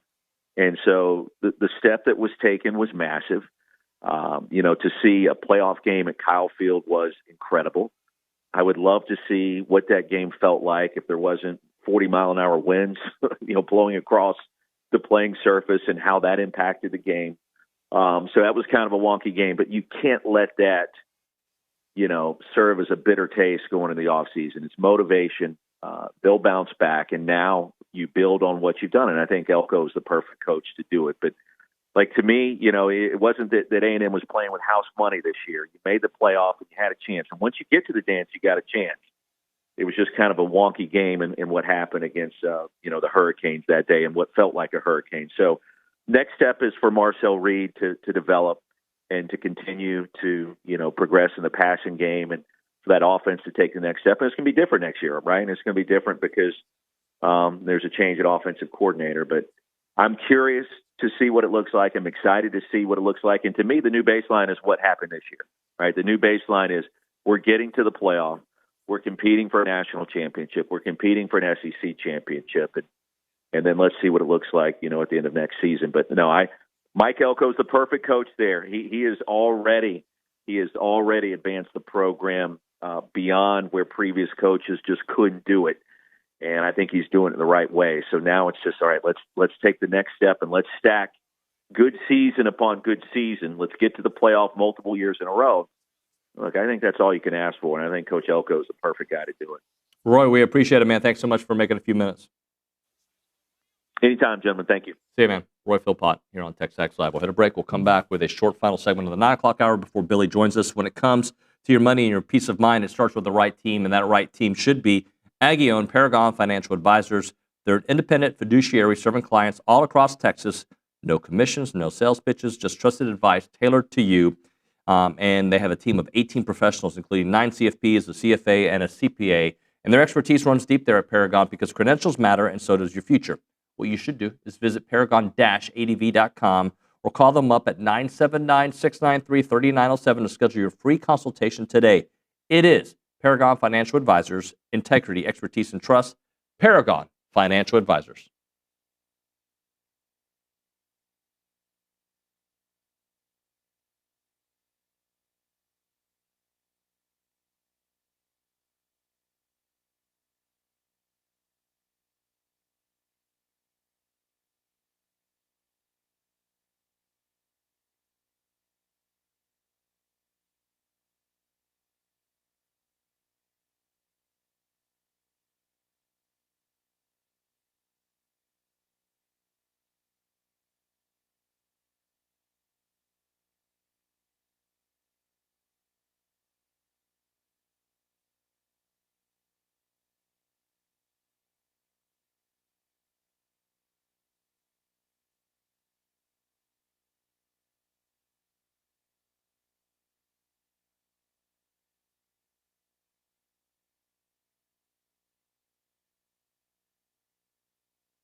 I love the transition from I'll take the blame for that one, David. country music to the exit music. Justin, so the people feel like they got something of substance this segment because it is literally 40 seconds left. Tell us something good. Well, I wanted to ask, or I'll say some news. I'll give you some news just because history was made despite a tough loss for the women's basketball team. But I feel like Nyseera Pryor definitely needs a shout out because she notched her 2,000 point of her career, which makes her the 6th player in all of NCAA history in women's basketball to record 2,000 points, 500 assists, and 400 steals in their career. So, like, big time for her. And hopefully it can translate to some more progress moving forward. I hope so. I appreciate that. We'll have Joni on the program tomorrow. All right, fake segment alert. There you go. Next on TexAgs Live, some tap dancing. Billy Liucci. Then Bucky McMillan. The guy wins basketball games. He probably wins football games too. That's next on TexAgs Live.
Yay, music. TexAgs Live, presented by David Gardner's Jewelers, Rollo Insurance Studio. I believe we're going to call Billy Liucci up on the Buppy's Catering and Bartending Hotline. But we may have gotten a text or two there on the Catalyst Pure Performance text line. I know there's been some commentary on the YouTube page. Our TexAgs Premium Chat's been very quiet because I think they're waiting to be excited about basketball. Justin, at the Angry Elephant News and Social Center, what do you have? I wanted to. I'll grab a text from the YouTube chat that I think can bring up some good discussion. I first would have to ask: did you ever think in the struggles of Marcel Reed with Texas, Miami, that they needed to make a quarterback change? I saw that commentary about C.J. Stroud. Mm-hmm. I don't remember Marcel Reed having 4 interceptions in the first half. No. I don't think A&M had the quarterback room and the success in their backups that the Texans had. The reason that became a conversation for the Texans is because Davis Mills came in during an injury and played lights out. He didn't lose. Right? And he played really well. The reason A&M was able to make the change from Connor Wigman to Marcel Reed is because when the same thing happened, when Connor had struggled a little bit, there was a body of work that you saw from Marcel when Connor was injured earlier. So no, I wasn't really thinking. I understood the premise behind it.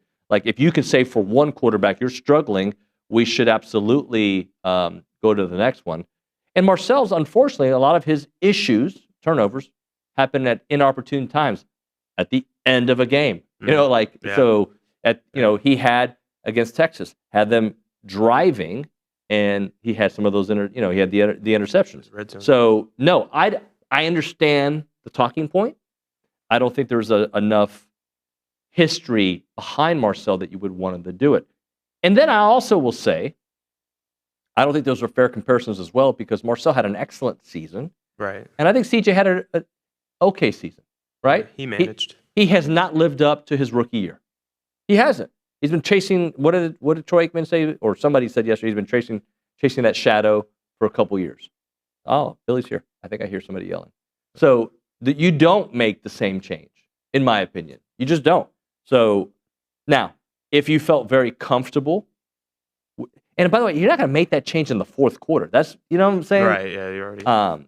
It'd be different if he struggled all first half. So I think just the narratives, the story, the lead up to it is different. Not I understand the notion behind it. I know why people would bring it up, but I think they're completely different storylines. Again, one has history, like one backup played quite a bit. Like, how much faith do we have in Jacob Zeno, Miles O'Neal, right? Brady Hart 17 during the season, whatever it was, right? Like, I don't think you make that move then because of that same situation. So I agree. That's more my thinking behind it. That's a good take on it. But I understand why people say it. Like, I understand, like, well, if you take C.J. Stroud out, why wouldn't you take Marcel? Well, there's a little history with Davis Mills. There wasn't any history with the rest of the A&M quarterbacks. And again, Marcel's mistakes came at the end of the game, not in the first half. Any quarterback with 4 interceptions in the first half, I think there is a conversation. Like, should we? And then you go ahead. Hi, Billy Liucci. David, I had the conversation during South Carolina. Let me take this. It's so cold outside. It was when I woke up. It was 34 degrees. Yeah, it's a little warm now. Yeah. Try it on. No, I don't do it. My hair's clean. I washed it this morning. There's no change. You washed it this morning? Yeah. Shampoo? No, I did that last night. Okay. If we were keeping a full tally. But yeah. No, I don't like to wear other people's hats and beanies. I don't think you would wear mine. But you'll wrestle with strangers. We have have them put you in like. We have a bacteria like cleanser that you have to step on before you get on the mat. Yeah. Yeah. But there's no way any other body part you got touches you during. You got to shower within an hour from jiu-jitsu because grappling match. Yeah. But I don't consider myself a jiu-jitsu But artist. you wouldn't put someone's hat on. Yeah, correct. Okay. I'm just making sure. All right. You like my coffee mug today? I didn't pay Courtesy attention to of my good friends at Another Broken Egg. Hello, friends at Another Broken Egg. Hello. I like this one. It's nice, right? Yeah. Puts you in a good mood drinking out of this thing. So we were having a little college football discussion. Yeah, you're talking about. I thought about it during the South Carolina game. I was wondering, did you need to? I thought they might need to take Marcel out, not bench him for the year, maybe sit him for a series, maybe take him out. And then I realized how wrong that was because, again, it's like Miles O'Neill had shown nothing in his, Marcel had especially throughout this year, but even a year and a half, he had so many high moments.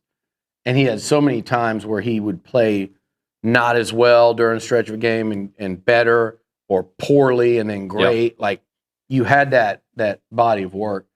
Had you had an experienced QB behind him, then I think in that South Carolina game, you would have taken him out. And the perfect example was a year before when Connor Wigman was struggling so much against LSU that you just went, man, he's not going to have it. He doesn't have it. He's making some very uncharacteristic throws and mistakes. He doesn't look comfortable with what he's seeing.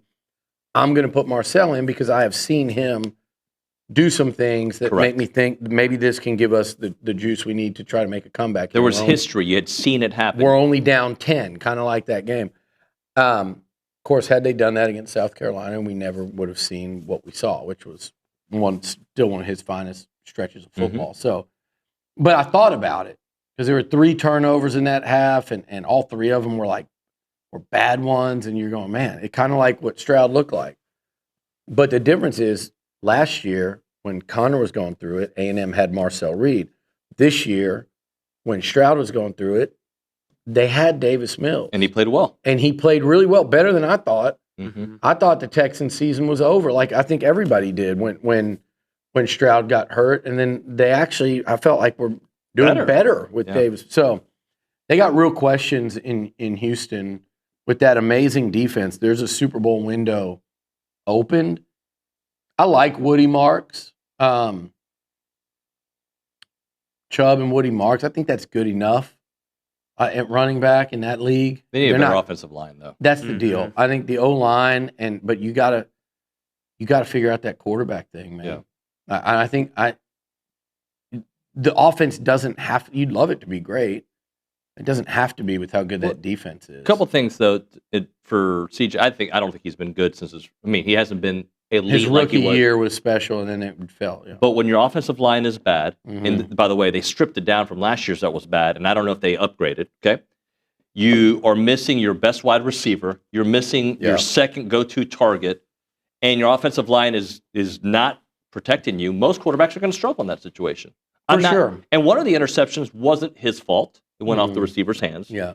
But I still don't think his body language to me seemed like a guy that needed to be sat down and hey, let's give a series off and see how it goes. Yeah. Sometimes, too, coaches are so scared to do that at season's end because of what it creates going into the offseason, but it happens anyway. I like him. I root for him. I hope he does good. Like, Bronny did that tweet the other day, which I thought was so...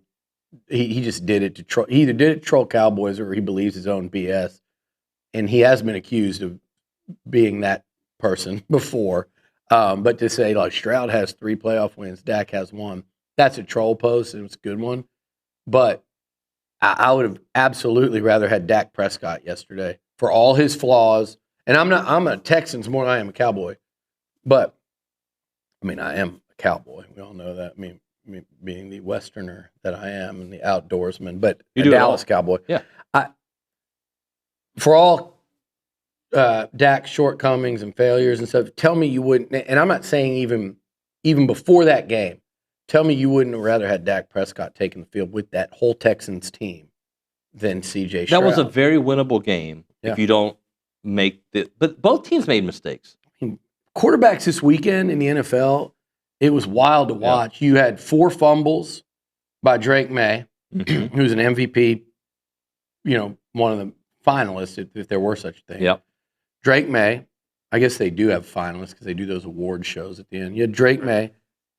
Did Josh Allen throw 4 picks? He had 5 turnovers. But 5 turnovers for Josh Allen, 1 controversial. Imagine that. 5 fumbles, 4 turnovers. Stroud had, 4 picks? Yep. And Caleb Russell, who had one of the more amazing plays of the season and showed all kinds of guts and stuff, he had 3 picks. So, and I don't even know what Purdy did for them. I didn't even really watch that game. It got out of hand so quick. I decided not to really tune in. But 4 of the 6 quarterbacks had absolutely disastrous games. And then a 5th one, ends up getting hurt in Bo Nix. So this is a weird year. Whoever your team is in the NFL, if they're not in this, you're really regretting it because it's an opportunity for anyone to win it this year. Although the Seahawks are starting to look like a damn wagon led by one of the bigger misses recently at A&M in Byron Murphy. Mm-hmm. It's that dude is, he is just eating up run games. He's just a dominant force for the Seahawks, and a guy from DeSoto that played on the same D-line as Shamar Stewart. Yep. Wanted to come to A&M, came to camp. He was at Baylor at the time. Texas and A&M weren't showing him enough love, and then Texas flipped him late. God, he's good. And look, he really helped bail out Sark to get that thing turned around. Was him and Tavondre Sweat on the same defensive line. Another one that the Aggies passed on. I understand that one because no one knew Sweat was going to gain like 70 pounds and still keep like that was But Byron Murphy was a dog at DeSoto. He's a dog at Texas. He's a dog now in the NFL.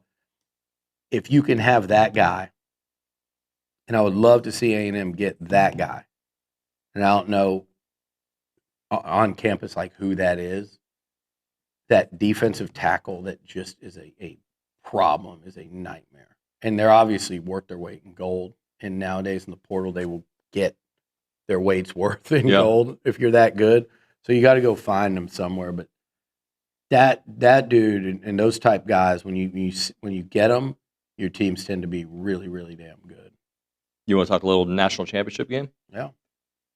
I keep trying to make an argument for why Miami can and will win. I don't think they will. I think Indiana wins by 10. But I do think it'll be a close game into the fourth quarter.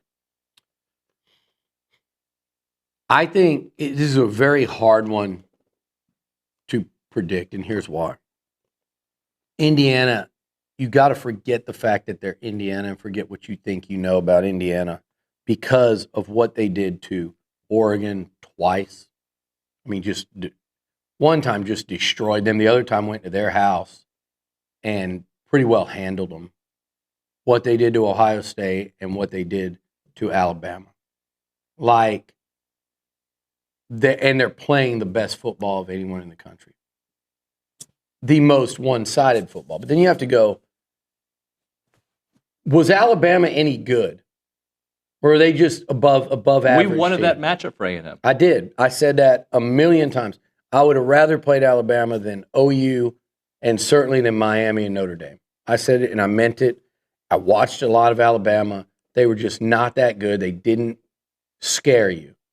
At least with Oklahoma, to me, I worried about this A&M offense and the way they were playing against that OU defense to where I thought it could be a similar game to Miami. Not 10-3, but 17-13. Yep.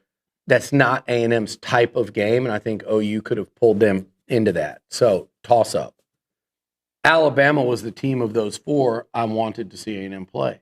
They were struggling. They weren't playing well. I just don't know about Oregon. What did we see Oregon do? Who did they beat before they took down Texas Tech? They scored 23. It was like field goal here, field goal there, field goal. And their defense looked great. Again, I've always thought Tech's offense sucked. Yeah. So when I look at Indiana, I'm sitting here going, okay, they throttled Bama, they throttled Oregon. They didn't throttle Ohio State. So against Ohio State, which was the most impressive thing to me by Indiana, because it's what woke me up to them, because they went toe-to-toe with Ohio State on both lines of scrimmage. They lined up, and they went toe-to-toe with them on the O-line and D-line. Now, that game was 13-10. It's not like they dominated that football game and rolled up and down the field and whipped their ass. But they made the plays at the end. They did. And you're not following where I'm going here. That was the one team out of the Tech. By the way, Tech's D-line whipped Oregon's O-line.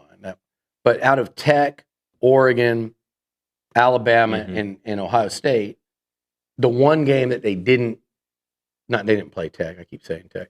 The one game that they didn't control the line of scrimmage in those four was Ohio State. And it was, I'd call it like a push, maybe a slight edge Indiana. That's where Miami's great. And by the way, on both sides, if you saw and I was there live and in person watching it, if you saw the line of scrimmage when Miami played the Buckeyes, it wasn't close on either line. When Miami had the ball, they pushed them around. When Ohio State had the ball, Bain and Mesidor and company whipped them. So the one game that was kind of more of a push on the line of scrimmage for Indiana, Miami shoved Ohio State around on both sides and wore them down. I think Miami is superior to Indiana on both lines of scrimmage. And that is not a knock on Indiana. That is a credit to Miami. So if that's the case, to me, that game is closer than I think. Problem for Miami is with that offense, again, they can't play from behind. They can't play from behind. And unfortunately, A&M was unable to do that to them. You know, that's a big frustration of mine is early in that game, it felt like the Aggies were moving. You know, they moved the ball. They got well into Miami territory. They converted a couple third downs and then boom, turnover. You had the big play to Craver early second quarter. You missed a field goal. And forget about field goal. Like you could have scored a touchdown there. You couldn't put Miami behind. And Carson Beck throwing in that wind, if you could have, if you could have made that happen, that's how you win that game. So, and they weren't able to get there. Indiana probably can get there, and if they do, then that's you're going to see Indiana with a pull away.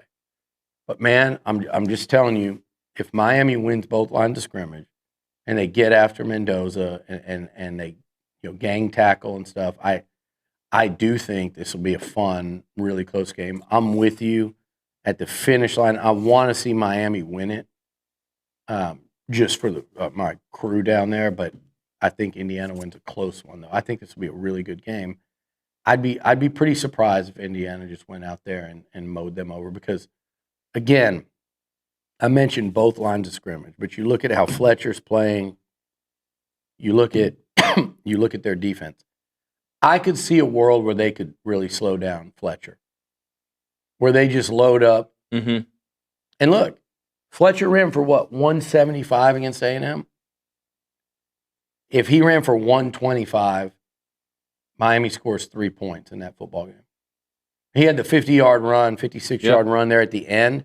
If you hold him to 125, let's say he ran for 15 more on that drive, 140, 150-yard day.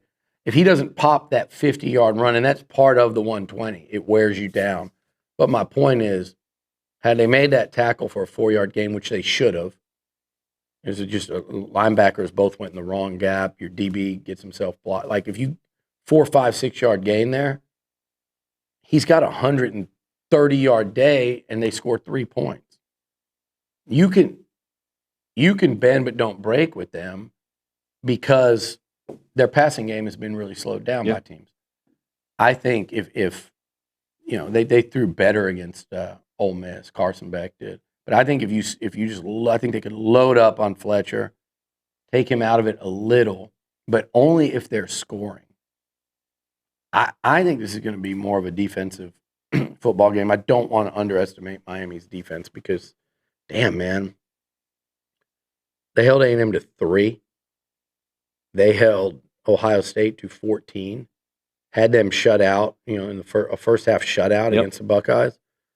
And then they went out against Ole Miss, and they really held, with the exception of the long run by Lacey, they held them down really through 3 quarters. And then Chambliss took flight. Yeah.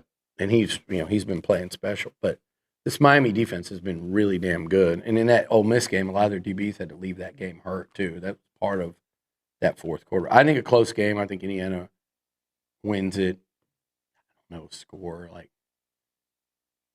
27-21, that type game, 27-23. We'll hit a break. We'll do a little Aggie basketball on the other side in a moment for Caldwell Country Chevrolet, Highway 21 in Caldwell, online, caldwellcountrychevrolet.com.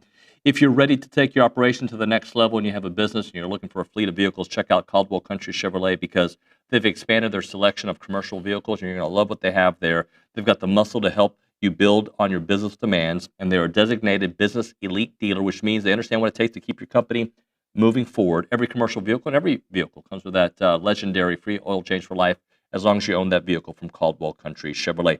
They believe in supporting local business just like they support Aggie Athletics. It's about a 15-minute drive, the edge of Bryan to the beginnings of Caldwell. A short conversation away, but you'll see the difference when you step on the lot and do business with the great people at Caldwell Country Chevrolet.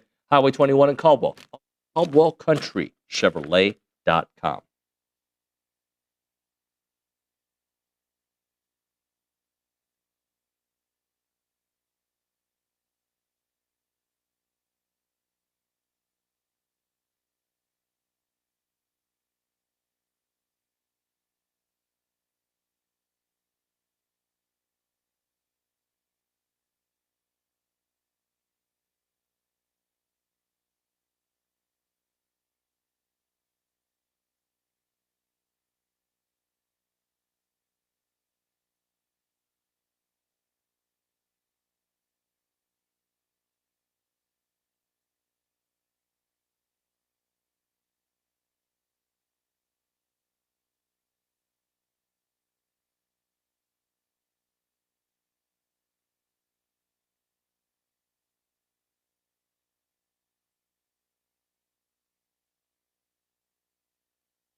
minute 30, and now we're officially on.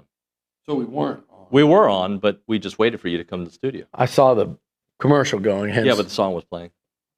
so we Hey, can I give on. you? I said I found a good picture. I didn't realize Ella Ryan's internship was up because I'm doing the 2016 thing that everybody does, and I was looking at 2016 pictures, and there was one of me and Reed, Ryan, her dad, and there was a lot of things from the Astros during that year in my photo album.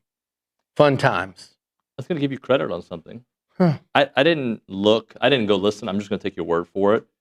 But Pisa, you're probably right. I haven't gone back to listen, but somebody, you have your little, henchmen. I don't have them. They're not. They are voluntary henchmen. Yeah, but they're like you set up a culture of narking. That's what you do. Yeah. Okay. Yeah. So I'm going to give you credit. By the way, which is good because people don't get away with crap. Yeah, but evil crap like saying pizza. In the spirit of that, I'm a 1-for-1 guy. Okay. So when you make a mistake, I'd like to tell you about your mistake. Which one did I do? You called him Caleb Russell. I think we all heard that. Oh, Caleb Williams. Williams.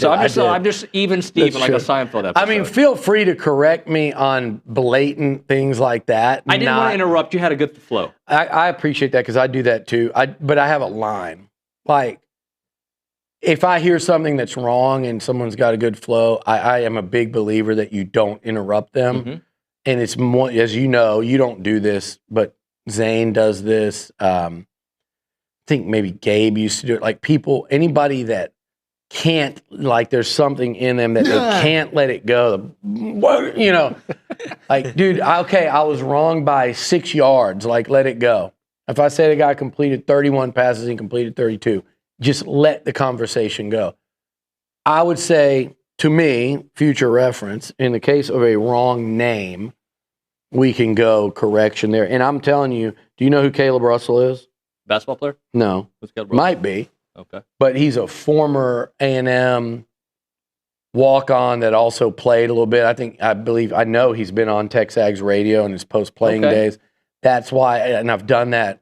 I did that a lot during Caleb Williams' career too, because they may have overlapped, but I have a consistent problem in doing that, much like I was doing with Malachi Henry. I kept calling him Malachi Henry, Malachi Tony, but I kept calling him Malachi Henry the week of the Miami game, not because we don't know who Malachi Tony is, but because I would just... Your brain is used to seeing it the other way. Yeah. So there's also a motocross legend, Caleb Russell. So there's that too. Okay. Well, that's not who I was talking about. Caleb Williams, really fascinating watching him play quarterback. I'd like to get him on the show and learn more. Caleb Russell or Caleb Williams? Caleb Williams.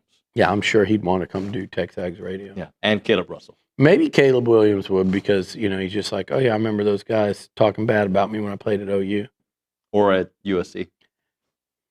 I kind of forgot about him at USC other than the fingernail He won a painting. Heisman. I know. It's like crazy. But now, I'll tell you what. I was watching that game yesterday, and I'm watching him. And right when I said, this dude's going to will them to a win, because I don't think that was his fault. I think that receiver, if you watch that, and I'm not a Caleb Williams defender, but he had a pocket of field that was about the size of Yellowstone to throw to, and that's where he threw it. And that receiver's coming across, and he kept going. All he had to do was curve that in, and it was the easiest throw to make for a first down and about a 20-yard gain, and that's where he threw it. I think that's on the receiver. I don't know that. But anyway, I just was like, this guy's going to will it to a win. I've seen him do it. I went back to the very first time I saw him do it was when they had like 4th and 6 or whatever it was. It was maybe 4th and 2 against Kansas. OU's about to lose to Kansas. Oh, I remember that game, yeah. And he gets hit like 5 yards behind the line of scrimmage, and it's like he's down.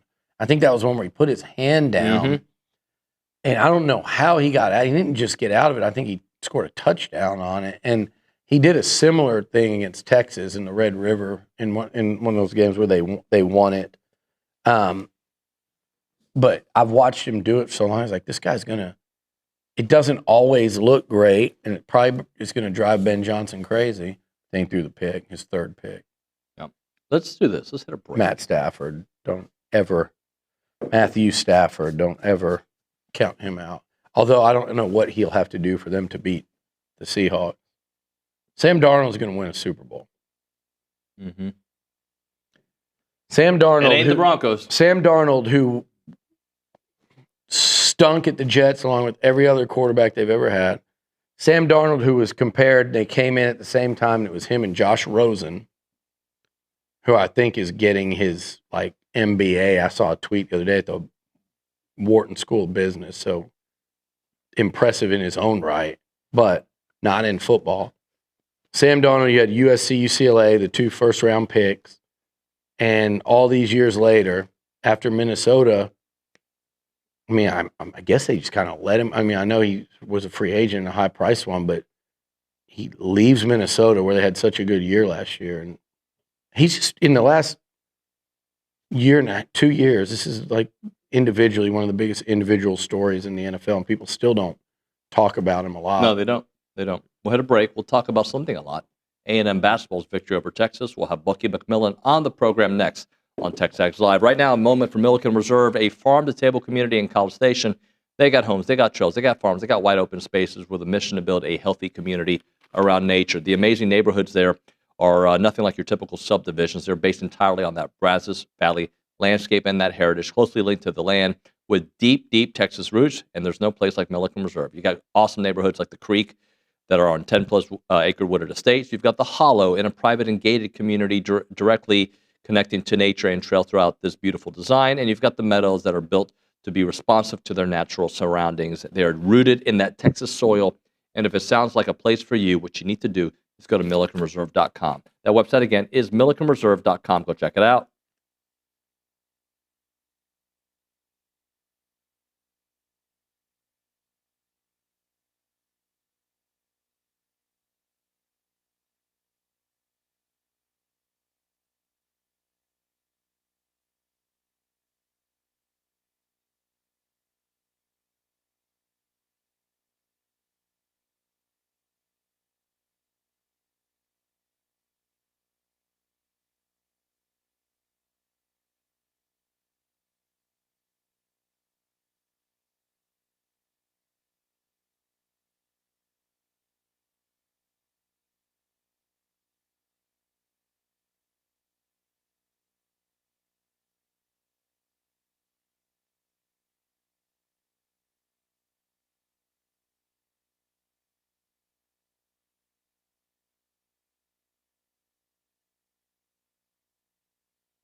We're back here on TexAgs. Are you serious? Yeah. We're on TexAgs Live. We're presented by David Gardner's Jewelers, Rollo Insurance Studio. Let's talk some Aggie basketball. They pulled off a great win in Austin, 74-70. They're 4-1 in SEC play in a first-place tie with Florida. Let's go to the Buffy's Catering and Bartending Hotline. We're joined by Bucky McMillan. Bucky, good morning. How are you, sir? Hi, guys. How's it going? Great. Let's just talk about the importance of that win, getting that win in Austin for the first time in a long time, and just continuing a great start to the season. Yeah, it was great. I mean, obviously they've been playing really well. They beat Alabama at Alabama, and Vanderbilt was undefeated, and they just beat Vanderbilt by about as much as 20, I believe, in the game, 15-20, and obviously SEC game, and road wins are hard to come by, and we're right there with the one at Tennessee, and didn't come out on the right side of that, so to bounce back and get that one on the road was big. I had a text, I mentioned this in the media, from a friend about the challenges of winning there. Basically, the record, in that place is not the greatest as it is with most teams on the road. And I texted him back for the game, and I said, man, it's going to change tonight. I think we got a team that can do it. And so get in there and get one on the road was great. I don't know, Bucky, how much. I mean, I know you guys in coaching, a lot of y'all. I mean, I'm sure there are some actual like bad blood rivalries, but it seems like for the most part, there's a lot of mutual respect across the sport with coaches, even as much as y'all battle in recruiting and stuff. But when you hear, and Sean Miller said it, but any opposing coach that plays against your team, win, lose, or draw, to make the comments kind of he did about the start of that second half. And I'm paraphrasing just to say, like, you guys were playing with a different energy level, a different sense of urgency, playing at a different speed. What does that make? Does that like a sense of pride that you take to say, okay, when other teams are recognizing it, we're doing it right, because that's exactly the intent when we came out and to start that second half? Yeah, a couple of things on that. First, I know I know there's rivalries and all that, but we got to tip our hat to, Sean Miller's a great coach. What class by him to be on the wrong side of that to make those comments about our group. I've known Sean for a good while because one of my players I coached in high school played for him at Xavier, and he's a great coach, and that's the reason why he is a great coach, because he can give credit where credit's due and recognize where, hey, they could have gone better in an area, and that way they have an opportunity to fix what they could have done better. So, let's tip our hat to that. But yeah, to our group, the best compliment you can have as a coach is when you're not going to win every single game you play, over the course of most of the time of the season. Definitely if you're coaching a long time, you dang sure won't. But what you need to be to expect is that your kids play hard as they can possibly play. Mm-hmm. And, that's what you can control. Bear Bryant, we all know, great coach, and that's what he said. I mean, what makes coaches proud, what makes them good coaches, do the kids play hard as they can play, And so when you hear that as a coach, it makes you proud that you recognize, someone else is recognizing the teams you're playing against, and, hey, these guys are going to play from buzzer to buzzer. And it was important that we got off to a great start in that second half. I heard you after the game say, you guys were just running what you run, doing what you do. It certainly seemed after halftime that those cuts to the basket were working a lot more. Was that just something at halftime to say, hey guys, like, we worked on this, we need to fully commit to it in the second half? I mean, it's almost like I was watching a football game, Bucky, and I know you're a football guy, where you were 1 of 9 to start the game from 3. And finished. What would you finish? 8 of 20, right? I think started 1 of 9. Am I wrong there? Yeah. It felt like a football team that was establishing the running game, and then eventually opened up the passing game. The way you guys were getting the layups and getting things close to the basket, after drawing them out with the threes, and then you started getting the layups, and then it opened up the threes for some wide open looks in the second half. Is that a decent analogy? Like, that's what I felt like I was watching. Like, over the course of 40 minutes, you guys eventually set up what you wanted offensively. No, it's a great analogy. It really is. So in basketball terms, they were really taking away the three and hugging shooters and kind of not leaving them at all. So, we said we're going to have to screen with some of these shooters. So we started to screen with guys like Rubin because they were so tight to them and they weren't going to help at all. So obviously we started screening with our shooters. So when you're getting back screened and they're not going to help, they got to make a decision. They're either going to help for a second on the back screen, which can allow Rubin to come off another screen and have more separation, or they're going to say, we're just going to hug him. And, they chose to say, we're going to hug and play tight to these guys and just try to fight through screens. So what ended up happening, some of our shooters ended up winning the game with Rylan and Rubin, with those guys actually setting off ball screens. And even though they couldn't get open because their man was not going to leave them, they were able to screen other guys open going to the rim. Yeah. And, that's just the game of basketball, right? Sometimes that coaching and plays can look nice when it works out that way, but sometimes, they help on those or switch on those and somebody just comes off and bombs a shot. And you don't notice it as much, but with every defensive tactic, there is an exploit the other way. And the exploit for us was we had to loosen up the way they were hugging our shooters by allowing our shooters to set screens for guys going to the basket. You mentioned Rylan Griffin, no points, 2 fouls in the first half. And then all of a sudden you look up, couple minutes into the second half, he's got 10 points in a blink of an eye. He had that big 4-point play.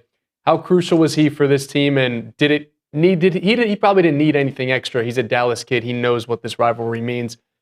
Just how good was it to see him step up in the biggest moments and give you 17 in the second half? He was great. And and not only was he great there, he was really great on defense too. You saw he had a lot of crackdowns. That's basically when we go to double on penetration and the post is open and he comes from the offside and cracks down on the big. He had several situations like that where he got steals. He was amped to play. And I don't know if you remember to start the game, they scored 5 points immediately just when we went to trap. And there's certain places that we're supposed to trap and not to. And we went up to start the game and trapped 2 places where we really weren't supposed to. And as Rylan was just so amped up, ready to play, he just wanted to go attack them. And then he settled in, and then he played great basketball. The thing with Rylan, he's capable of getting off at any time, like from three. And you also saw he had some good takes to the basket there. One on that right side that was a big basket. I thought he got fouled on, and he finished it. But he's mature. He's a senior. He knows the long game, and he doesn't let his offense affect his competitiveness. Some people, when they're not scoring, they're not as competitive. When you saw around that first half, he was totally dialed in to do what was necessary to win the game.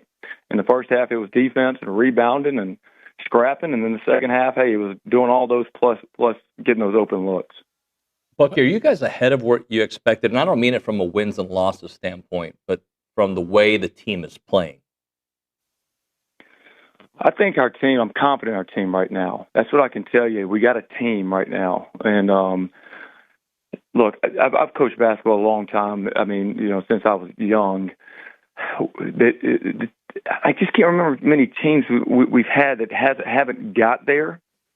We knew this was an extreme challenge just based on not having guys in the summer and not having any returners. So we knew they'd get there at some point. We just didn't know when. And to get there for conference play was great.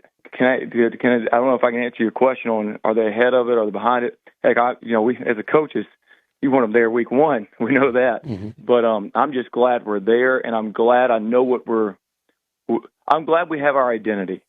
Yeah. Everybody knows what we're going to do, and we're going to live and die with that. It doesn't mean we're going to win every game from this point on. But I can promise you this: when you come watch this group play, you're going to see a true team. And that's what's fun about sports is when you can recognize, hey, these guys really care about each other, and they're on a mission for the name on the front of the jersey.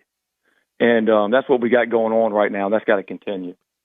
What problems does a team like Mississippi State present outside of the obvious in Hubbard, who I think, had a real struggle against Ole Miss there, missed that layup at the end. So I can imagine he's going to come in seeking redemption just on a personal and scoring level, right? But outside of him, like what problems does Mississippi State pose as a team? And Hubbard is a player that I mean, if they could beat Mississippi State could beat anybody. Yeah, because Hubbard can get going, and he's the kind of guy that's like he's just going to be he gets the shots off. Yeah. For the Aggies who haven't seen him play, I mean, not the tallest guy out there. He's an undersized player, just a ball of muscle who can score it and get a shot off whenever he wants to. So they're can offensively just compete with anybody when he's going. And then Coach Jans does a great job. They're really physical and really scrappy on defense, so they're going to defend you. Hey, they went into Texas and got to win themselves in overtime. Yeah. I would say for anybody losses that. I was just say for anybody that wants to watch Hubbard, go watch some of his clips from their game against Alabama last year. That would be my suggestion. Yeah. Oh yeah. He can score 40 points. He's dynamic. They're athletic. This league, as you've seen, I mean, it's probably been the most competitive league in danger in the country this year from top to bottom. But I don't remember many years where it seems like every game comes down to a 1 or 2 possession game. Mm-hmm. Every single game, at home, on the road, doesn't matter where you are. And so that's what you got to expect in the league. And what I can say, that's what you want. And guess what? I promise you, those fans that we got, they can make up for a possession. And, that's where it is. But just because we played, we've got some road wins, we got to keep doing the things that we've done well to allow us to have success. But I would tell this to our fans. Look, just because we're playing good basketball and we're playing team basketball and winning basketball, trust me, whoever comes in here is wanting to win too. Yep. And every team in this league has proven that they're more than capable. So, we just got to look at every game like, hey, these are anybody's game. And let's keep the same mindset, that same mentality we had in the middle of April last year. We didn't have a team, or when this team was coming together early in the season and we hadn't figured it out yet, or when we lost McKenzie and we had that mindset, hey, we're going to have to fight extra hard if that's possible because we're an underdog. And if we can keep that underdog mindset, that's the best way to go about it. And we need that from everybody, from our fans to our team, our coaches, and go at it that way. I think that's going to give us the best chance to finish this SEC playoff with great success. Bucky, we appreciate it, man. Good luck this week. We'll talk to you soon. Thanks, fellas. Thanks, Bucky. Thanks, Coach. Bucky McMillan. We'll hit a break. We'll come back with a 12-second segment next on TexAgs.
All right, we're going to close out the show with Luke Evangelist.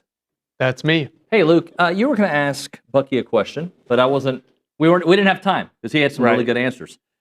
But you were going to ask about Jakari Lane. Right. I feel like for weeks I've been bringing him up to you because I think sometimes his importance isn't the stats. Correct. Right? It's just the way the floor general that he becomes. What'd you see from him this weekend? Yeah, you saw it in the pick and roll, the way he was able to draw Texas's bigs out. And maybe if it wasn't him making the pass, it was his action with Rashawn Agee that allowed Rashawn Agee to make a pass on a back cut.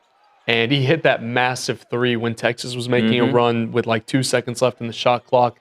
I believe that gave them 70 points or 69 points. Either way, it was the shot that really separated and made it a 3-possession game late. And then defensively, he has really stepped up. I mean, he's the smallest player on the floor.